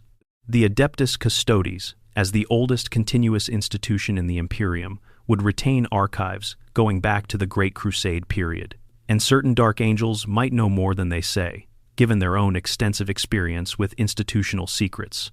There is also, it must be noted, Robut Guilliman, the Lord Commander of the Imperium, the 13th Primarch, returned to active service in the 41st millennium, is almost certainly one of the few living beings in existence who has direct, personal knowledge of what happened to his 2 missing brothers. He was alive during the Great Crusade. He knew them, or knew of them, in whatever capacity the prohibition allowed. He was present during the period in which they disappeared. And Guillemot, since his return, has said essentially nothing about them. His comment in the novel Dark Imperium, that his two brothers failed, is the single most substantive statement from any surviving Primarch in recent narrative history. And it still tells us almost nothing. He says failed. Not betrayed, not fell, not were corrupted, not were destroyed. Failed. What does Guillemot know that he is choosing not to say? Is he maintaining a prohibition that was established 10,000 years ago out of respect for its original intent? Is he concealing something that, even now, would be dangerous to reveal? Or is the truth simply that the full story is more complicated and more painful than any simple revelation would make it, and that he has decided, in the pragmatic way that Guillemot tends to approach problems, that opening that particular historical wound would cost more than it would benefit? The architecture of the erasure extends even to the physical spaces of the Imperial Palace. The two personal chambers, discovered during the Siege of Terra preparations, had apparently moved or been moved from their original locations on one side of the palace to a more obscure area. This is an extraordinary logistical detail. Personal chambers for the Primarchs in the Imperial Palace were presumably not small or easily relocated. The fact that these chambers were moved, and moved in a way that made them difficult to find and apparently left no obvious record of their former location, suggests a level of physical as well as documentary revision that is almost architecturally ambitious. The doors bore the markings of their Primarchs, the brass portico of the second, the steel portico of the 11th. Whoever moved the chambers either did not or could not remove those markings entirely. Perhaps they were too deeply embedded in the material of the doors. Perhaps the people doing the moving were told to move the chambers, but not to alter their markings, following instructions without fully understanding the implications. Either way, the markings survived, which is why Dorn could identify what he had found when workers broke through into those forgotten spaces. There is something poetic about this detail. The erasure was thorough, but not quite complete. Fragments survived, always fragments. The marking on a door, a line in an uplifting primer, a redacted timeline entry, a carefully avoided reference in a novel, the skull markers on Malcador's throne, the two empty plinths themselves, which could have been removed entirely but were not, which stand in the investiary as the most visible remaining evidence of what was taken away. The incomplete nature of the erasure is probably unavoidable. True complete erasure of something that existed at the scale of 2 Space Marine legions is likely impossible, regardless of how much institutional effort you pour into it. There is always a door with a marking, always a soldier who told a story to someone, who told it to someone else, in a form so garbled and decontextualized that it no longer resembles the original. Always a piece of equipment with a Legion stamp that slips through the inventory check. Always something. The Imperium has settled for close enough, and close enough, maintained actively for 10,000 years, has been sufficient. The truth is out there in fragments. The fragments exist, but they are scattered far enough and obscured enough that assembling them into a coherent picture remains beyond what casual historical inquiry can manage. Only people who are already looking, already aware that there is something to find, already equipped with the specific knowledge of what the fragments are fragments of, can begin to construct an image. And those people, and we are among them, in our small way, are operating at the very edges of what the Imperium's censorship apparatus was designed to prevent. Expansion. Section B. The silence between brothers. The psychological weight of shared secret. There is a particular kind of intimacy that comes from sharing a secret that cannot be spoken. People who have experienced this in ordinary human life know what it feels like, the way a shared unspeakable thing creates a connection between the people who carry it, a bond made not from communication, but from the shared experience of not communicating, of choosing together to hold something back from everyone outside the circle. The surviving Primarchs shared this kind of intimacy regarding the missing two. Across all the novels and stories set during the Great Crusade and the Horus Heresy period, there is a consistent undertone of it. When Primarchs are together in groups, when they interact in political or military contexts, when they have private conversations with their closest siblings, the knowledge of the missing brothers sits in the room with them. It is not discussed, but it is present. Think about what this means for the dynamics of the Primarch Brotherhood. The 20 sons of the Emperor were not, as a group, particularly given to unity or harmony. They disagreed profoundly with each other on matters of philosophy, tactics, governance, religion, and personal style. Some of them despised each other, some barely interacted at all. The relationships within the Brotherhood were complex, contested, and frequently dysfunctional in ways that the Horus heresy would reveal to be almost catastrophically so. But this one thing, this shared carrying of the knowledge of the missing brothers, was something they all had in common. Every surviving Primarch knew. Every one of them maintained the prohibition, even the traitors. This represents a degree of shared understanding and collective commitment that is, in some ways, more intimate than anything they managed to achieve through official ceremony or political alliance. The triumph of Ulanor, the massive celebration that marked the greatest victory of the Great Crusade, attended by most of the Primarchs, is often cited as the moment of peak Primarch unity, the moment when they were all, or nearly all, in the same place, celebrating the same victory, seemingly aligned behind the same purpose. And yet in the middle of that triumph, even in that moment of apparent collective achievement, the prohibition about the missing brothers was maintained. Mortarion cut Magnus off before he could even approach the subject. The shared secret did not dissolve in the warmth of celebration. This is because the shared secret was not just about protecting information, it was about protecting the Primarchs themselves.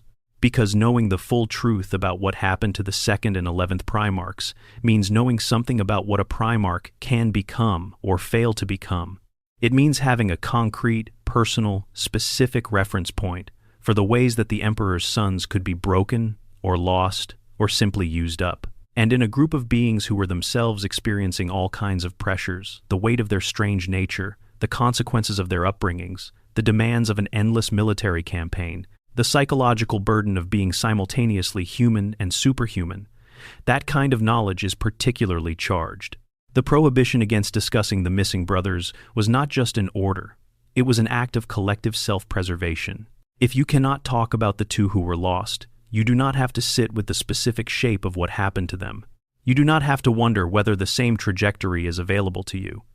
You can put it away, in the deep storage of a mind capable of extraordinary compartmentalization, and get on with the work in front of you.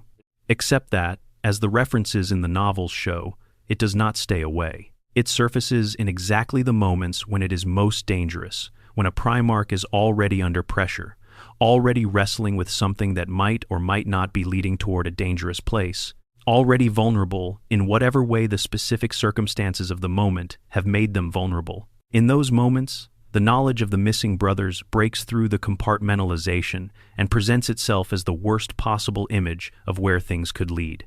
This is, if you think about it, as a piece of psychological portraiture, extraordinarily well constructed by the authors who have handled it. They are writing beings of impossible capability and alien experience, and they are humanizing them in a very specific way by giving them a shared wound that they cannot address, a grief they cannot name, a fear they cannot quite articulate, because articulating it would require naming the thing they are forbidden to name. The Primarchs, for all their power, for all their distance from ordinary human experience, carry this the way ordinary people carry old losses, in the background, in the quiet. In the moments when they think no one is watching, or when circumstances strip away the composure they usually maintain, Dorn at the empty pedestals, Vulcan counting the grief of two, Sanguinius refusing to become the third, Horus with his hand on Tank 11 in a dream, feeling the weight of a potential that was never realized. These are not military commanders performing due diligence on historical facts. These are brothers, in whatever imperfect and constrained sense the word can apply to beings like them, carrying loss. And the particular character of this loss, shared, forbidden, nameless, has shaped each of them in ways that the narrative reveals only obliquely, and only in those unguarded moments. Consider what Sanguinius's outburst in Fear to Tread tells you about him. He knows he is going to die. His prophetic visions have shown him his own death at the hands of Horus with a clarity he cannot escape. He carries this knowledge every day, surrounded by brothers who do not know and would not believe him if he told them, fighting a war that he already knows will cost him everything. And in the middle of all that, faced with the suggestion that his legion might be erased from history rather than allowed to die with honor, his response is immediate and visceral, and very specifically about the empty plinths. He has thought about them. He has thought about what it means to be removed from the record rather than lost in battle, and he has found it worse. Not just worse than the death he knows is coming, but worse in a way that produces something close to panic in a being who, otherwise, faces his own mortality with remarkable serenity. Why would erasure be worse than death to a being who knows he is going to die? Because death can be honored. Death has a place in the narrative of what these beings are. The great Space Marine heroes who fall in battle are commemorated, their gene seed preserved for the next generation, their names carved in the halls of their chapter. They become part of the legacy that justifies the work of all those who come after them. Erasure is different. Erasure is the removal of meaning from existence. To be erased is not to have died bravely. It is to have never properly existed in the first place. It is to have had your deeds, your struggles, your victories, your failures, your very character stripped away and discarded as though none of it had any value worth preserving. That is what the empty pedestals represent, not absent heroes, discarded significance. And the Primarchs who remain, who pass those pedestals and feel whatever they feel when they do, are confronting the possibility that the significance of their own existence could, under some circumstances, be evaluated the same way. Found wanting, removed. That is not a comfortable thought for a demigod, and the fact that they carry it, quietly, in the spaces between the battles and the deliberations and the political maneuverings that define their existence, is one of the most human things about them. Expansion Section C. The Rangda. What kind of enemy breaks legions? We know the 2nd and 11th legions fought in the Rangdan Xenocides. We know the Xenocides were catastrophic by the standards of the Great Crusade. What we know less well, because the official lore is deliberately vague about it, is what the Rangda actually were, and understanding what they might have been, insofar as that is possible, is important for evaluating the theories about what happened to the missing Primarchs.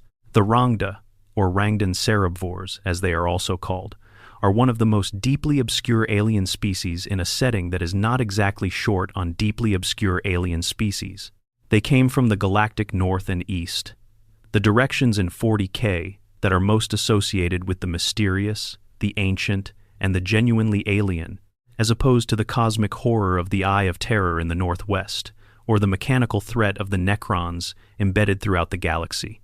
The galactic east is also where the Tyranid hive fleets would later emerge, though there is no established connection between them and the Rangda.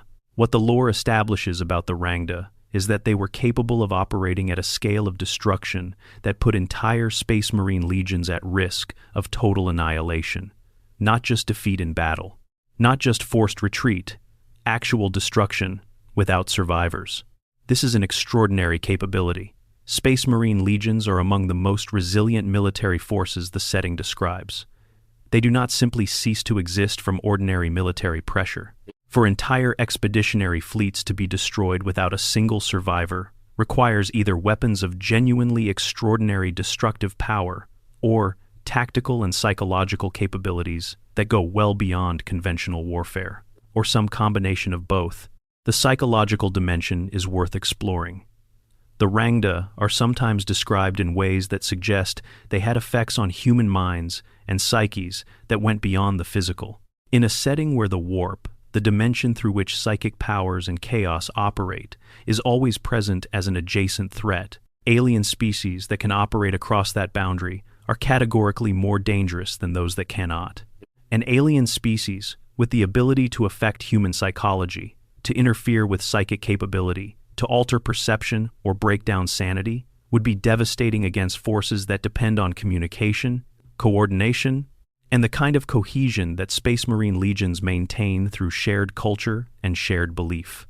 The Space Wolves, one of the legions involved in the final stages of the Rangdan Xenocides, are notable for their specific form of spiritual resilience, the Fenrisian worldview that their Primarch Leman Russ embodied, which gave them a kind of gutful obstinacy in the face of things that should not exist.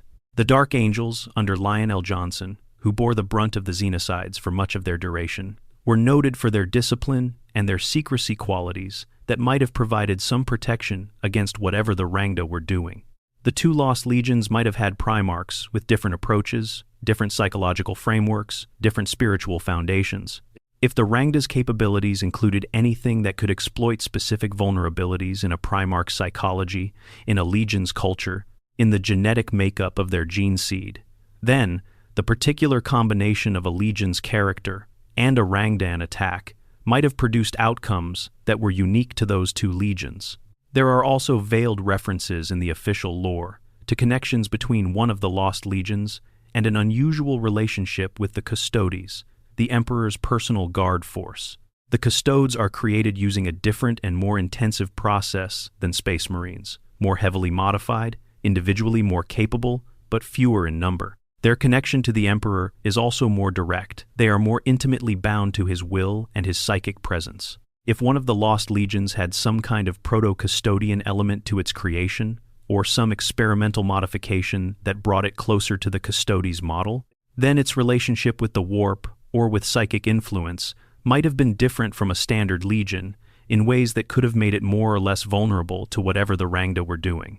This is speculative, as must be any analysis of what the Rangda were and what they did, but the direction of the speculation points somewhere interesting, toward the idea that the Rangda represented a threat that was not just military, but existential, not just to the physical survival of the legions that faced them, but to the integrity of what those legions were, their culture, their psychological health, their fundamental relationship to their own purpose and identity. A Space Marine legion that has been broken in that way, not physically destroyed, but psychologically or spiritually fractured in some deep and irreversible way, is not just a defeated military force. It is a dangerous one.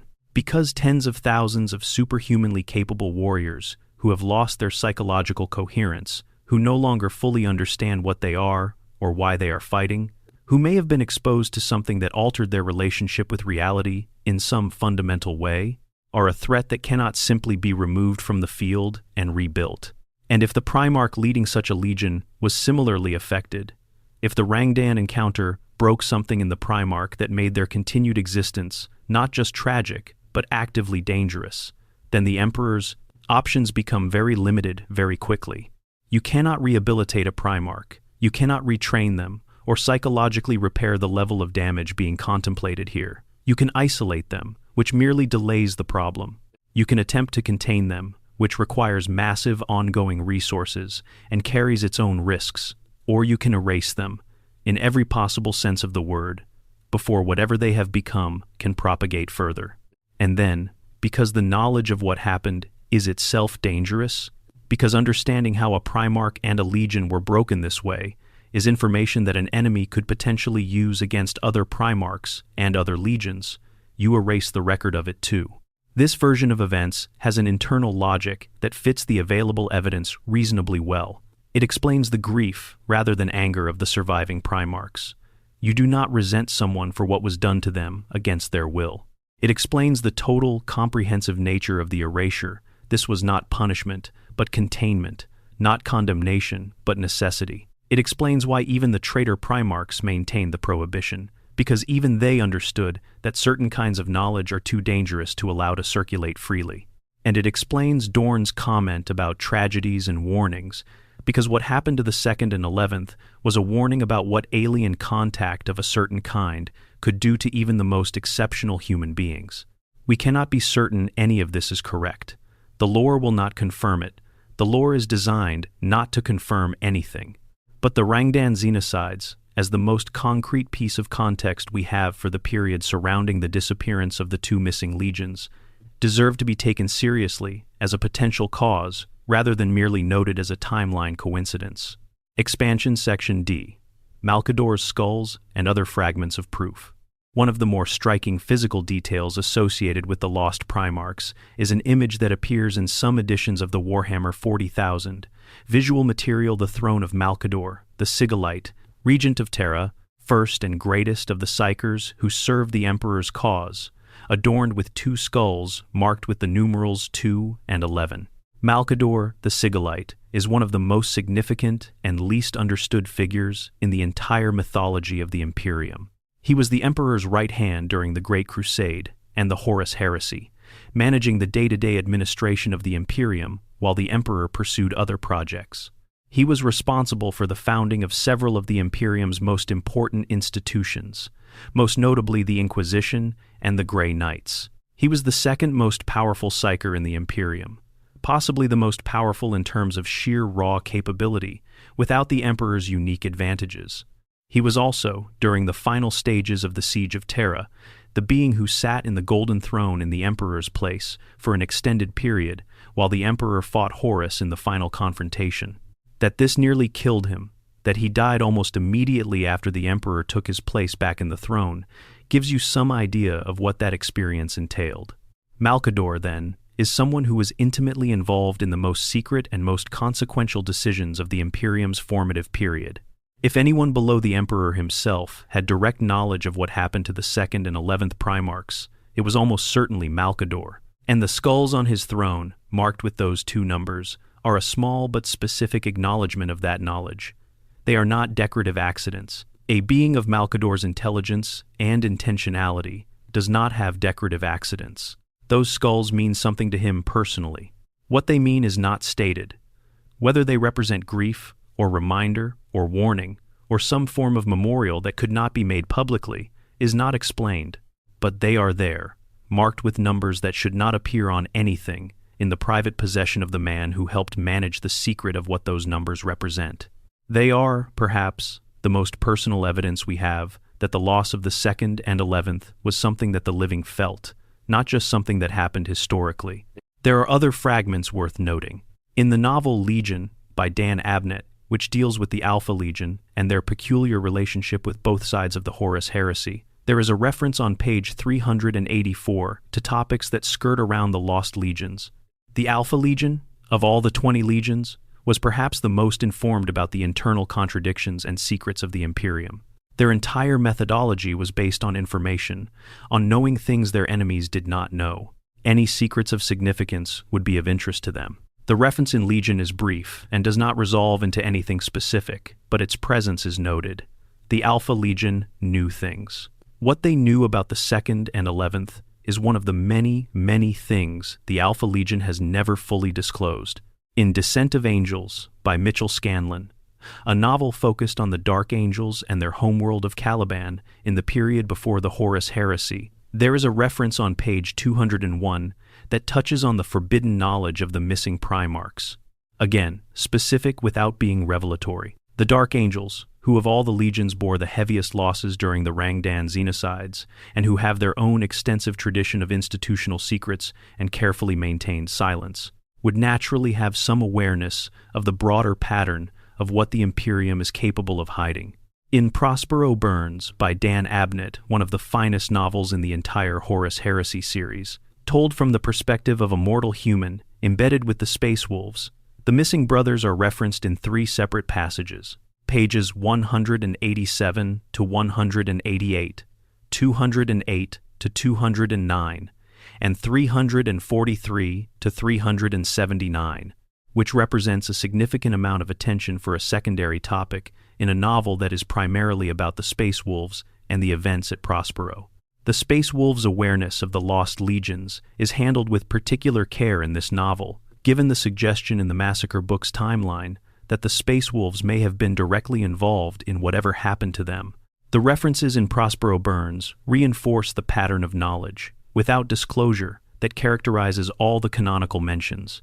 What is particularly interesting about the cumulative picture painted by these references is that they come from different authors, different publishing periods, different narrative contexts.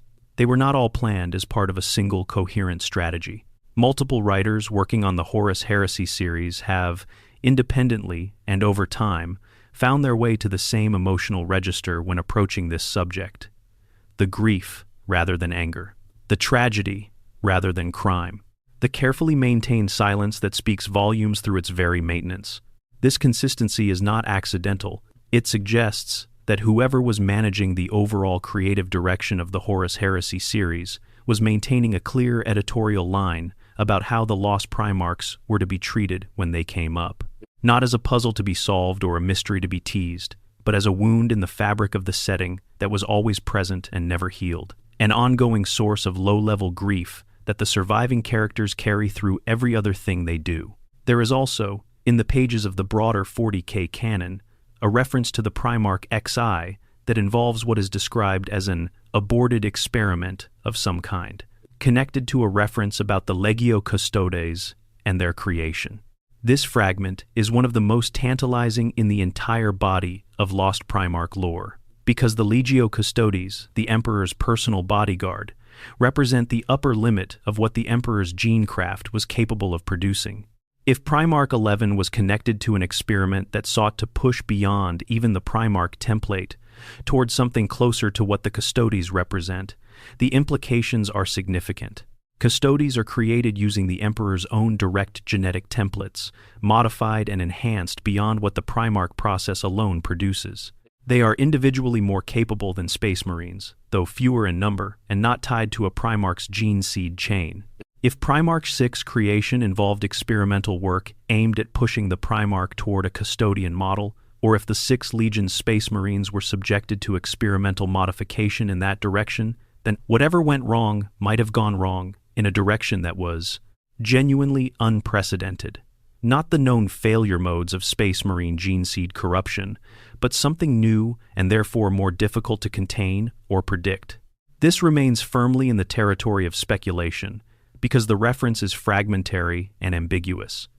But it is the kind of speculation that takes on weight when placed alongside everything else we know. The Rangda, the gene seed modifications, the possibility of a Primarch broken in a way nobody had seen before. These fragments suggest a disaster that was not just tragic, but genuinely novel, something the Imperium encountered for the first time and had no established protocol for managing, and whose response, therefore, had to be invented in the moment, as extreme as the situation required. A response called damnatio memoriae, condemnation of memory, for something that, in order to be properly condemned, had to be more than merely destroyed. Expansion Section E. What remains the legacy in the modern game? The 41st millennium of Warhammer 40,000 is 10,000 years removed from the events we have been discussing. The Great Crusade is ancient history, mythologized almost beyond recognition, its details filtered through 10 millennia of imperial religious orthodoxy that has transformed a military campaign into something approaching sacred narrative. The Primarchs are figures of legend, worshipped in many cases as saints or demigods, their actual personalities and histories buried under layers of hagiography and convenient reinterpretation. In this context, the missing Primarchs are not just absent from the historical record, they are absent from the mythology. And this absence has its own particular character in the 41st millennium that is different from what it looked like in the 31st. In the 31st millennium, the empty pedestals in the investiary were a source of visible grief for the Primarchs who knew what had stood there. The absence had a living dimension, people who remembered, who carried the knowledge, who made specific choices to maintain the prohibition. The wound was fresh enough that it could still bleed. 10,000 years later, the wound has transformed into something more like a scar that nobody knows is there. The ordinary citizens of the Imperium, going about their lives on 10,000 worlds, do not know that 2 Space Marine legions existed and were erased. They do not know that the numbering of the 20 legions contains 2 deliberate gaps. They do not have access to any information that would allow them to form the question, let alone begin to investigate an answer. The Space Marine chapters of the 41st millennium are descended from the original legions through the process established after the heresy. Each legion divided into multiple chapters, each chapter limited in size, the better to prevent any one force from accumulating enough power to repeat what Horus did. Some of these chapters have traditions and histories that stretch back to the Great Crusade, and some of those traditions contain fragments, stories, relics, practices, inherited beliefs that might be shadows of the Lost Legion's cultural legacy if they absorbed surviving warriors from the 2nd or 11th. But those chapters do not know this. Whatever was absorbed into the Ultramarines or the Imperial Fists or any other force from the dissolved Lost Legions was absorbed, without documentation, without acknowledgement, the warriors stripped of their former identities and integrated into new structures under new names. The genetic material they carried was labeled with the gene seed lineage of the receiving legion, not the original one. In modern chapter gene vaults, Catalogued in apothecary records across the Imperium, there may be gene seed lines that carry something of the 2nd or 11th Primarch's genetic legacy, expressed differently than it would have been in its original context, perhaps diminished or altered by the generations of reproduction through a different template, but still present at some level. A ghost in the genome of chapters that have no idea they are carrying it. The Death Watch, the chamber of Space Marine veterans, drawn from different chapters to fight in kill teams against the worst Xenos threats, brings warriors together from across the entire range of Space Marine lineages. It is possible, within the setting's own internal logic, that a Deathwatch kill team could contain members carrying fragments of both missing Primarch's genetic legacy, fighting alongside each other with no awareness of this connection. This is not foreshadowed or suggested in any official material, but it is the kind of possibility that the setting's architecture allows for, precisely because the genetic history of the Lost Legions is so thoroughly obscured. The Inquisition, which now knows about the Lost Legions primarily through internal records rather than living memory, maintains whatever dossiers exist on the subject in the most restricted possible classification. The Ordo Malleus, which deals with the deepest secrets of the Imperium, is the most likely custodian. Individual inquisitors who have somehow stumbled onto the thread of this secret, and given that the uplifting primer incident shows that threads do occasionally surface, face the decision of whether to pursue it or to bury it. Again, pursuing it is dangerous. Not because the information itself is supernaturally hazardous, but because the investigation of deeply buried secrets in the Imperium tends to attract the attention of exactly the kind of entities that investigate people who investigate things they should not. The Grey Knights, the secret chapter of Psyker Space Marines, created by Malcador during the Horus Heresy and tasked with fighting demonic incursions, maintain their own archives going back to their founding. Malcador founded them. Malcador knew the truth about the 2nd and 11th. It would be remarkable if some fragment of that knowledge did not survive in the Grey Knights' records, buried beneath classification levels that would make even senior inquisitors blink. Whether any of this will ever surface in official narrative is, as discussed, unlikely. But the modern setting of the 41st millennium contains all the structural pieces for such a surfacing. The returning Primarchs, the expanded Inquisition storylines, the Grey Knights' growing narrative presence, the general movement of the setting story toward revelation of long-buried truths in the wake of the Cicatrix Maledictum and the general crisis of the Nova Vanidus era. The empty pedestals in the Investiary still stand, in whatever form they survived 10,000 years, and a siege that nearly destroyed the palace. The marking on Malcador's throne still bears the numbers 2 and 11, though Malcador himself has been dead for 10 millennia. The uplifting primer has been recalled and corrected, presumably, though copies may persist in the hands of collectors or in forgotten storage lockers across the Imperium. The redacted timeline entries in the Space Wolves Chronicles sit in their vellum and stone, with their information stripped away, but their existence still implying the thing they used to contain. All of it is still there. The erasure was thorough but incomplete. The secret is deep but not bottomless. 10,000 years of suppression have made the truth harder to reach, not impossible to reach. And somewhere, in whatever record the Emperor's own consciousness maintains as it exists in its attenuated and extraordinary state upon the Golden Throne, everything is known. Every detail, every name, every moment of whatever happened to the 2nd and 11th Primarchs and their legions. The Emperor knows, and the Emperor cannot speak, and the Golden Throne continues its endless vigil, maintaining the Astronomicon, keeping the Imperium's interstellar travel possible, doing the work that keeps the whole vast structure from collapsing overnight. In a setting full of unanswerable questions, the Emperor's silence about everything, including the sons he lost before the Great War even began, is one of the most resonant. He created 20 beings of extraordinary capability. He lost 2 of them in circumstances that required the obliteration of their memory. He lost 9 more to corruption and war. He himself was broken in the final confrontation that ended the heresy, reduced to a state that may or may not constitute consciousness in any meaningful sense. Of the 20, only a small handful are still active and present in the modern setting. The rest are dead, or chaos-damned, or missing, or legend. The project that was meant to secure humanity's future produced the greatest civil war in human history and ended with its architect shattered and silent on a throne of his own devising. The two empty pedestals are part of this story. Not the most visible part, not the loudest, but perhaps, in the way that things that are not said sometimes define the shape of everything that is, the most fundamental. Two sons, whose names we do not know, whose faces we cannot see, whose deeds have been removed from the record so thoroughly that we cannot even be certain what they accomplished, and yet they were there. They were real. They existed in whatever sense these extraordinary and impossible beings existed. And sometimes, when the galaxy is quiet and the stars are indifferent, and the grim machinery of the 41st millennium grinds forward without mercy or grace, you can almost hear the silence where their names should be. Expansion Section F. The philosophy of deliberate unknowing, why the best mysteries stay unsolved. There is a broader point to make here, one that extends beyond the specific mystery of the lost Primarchs into a conversation about what makes a fictional universe genuinely compelling over a long period of time.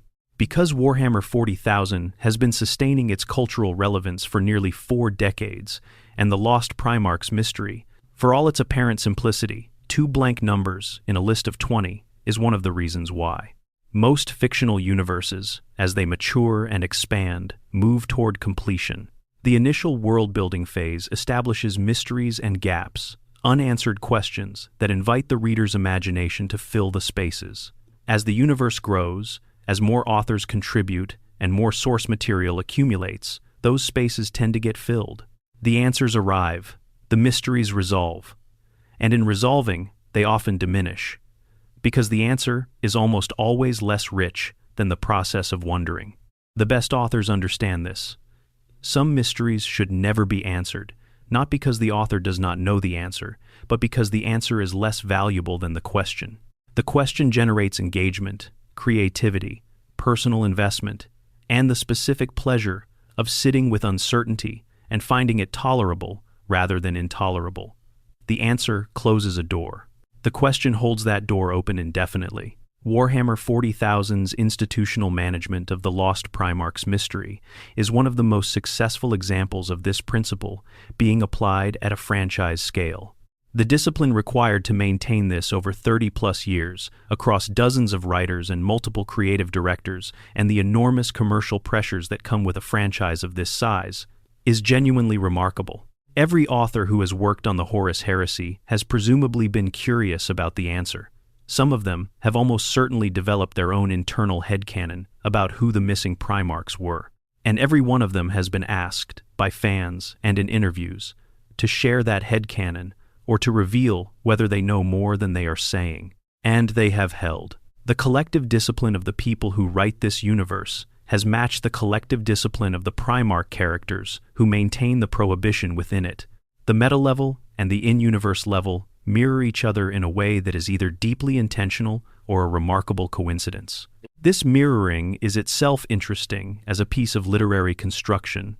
Within the story, the surviving Primarchs maintain the prohibition because they have internalized it, because the truth is genuinely dangerous or painful or both, and because the shared act of maintaining it is a form of collective identity. One of the few things the diverse and fractious brotherhood of 20 has fully in common. Outside the story, the authors maintain the prohibition because they understand that the mystery serves the setting better than any answer could, and because the shared act of maintaining it is a form of collective creative discipline, an agreement about what kind of universe this is, and what that universe needs to remain compelling. In both cases, the silence is doing work. It is not passive. It is an active choice, made repeatedly, by multiple individuals over an extended period, in the face of pressure to say something definitive. That is what makes it meaningful. Silence that nobody chooses is just emptiness. Silence that is deliberately maintained against the pull toward speech is a statement in itself. The Lost Primarchs mystery will endure.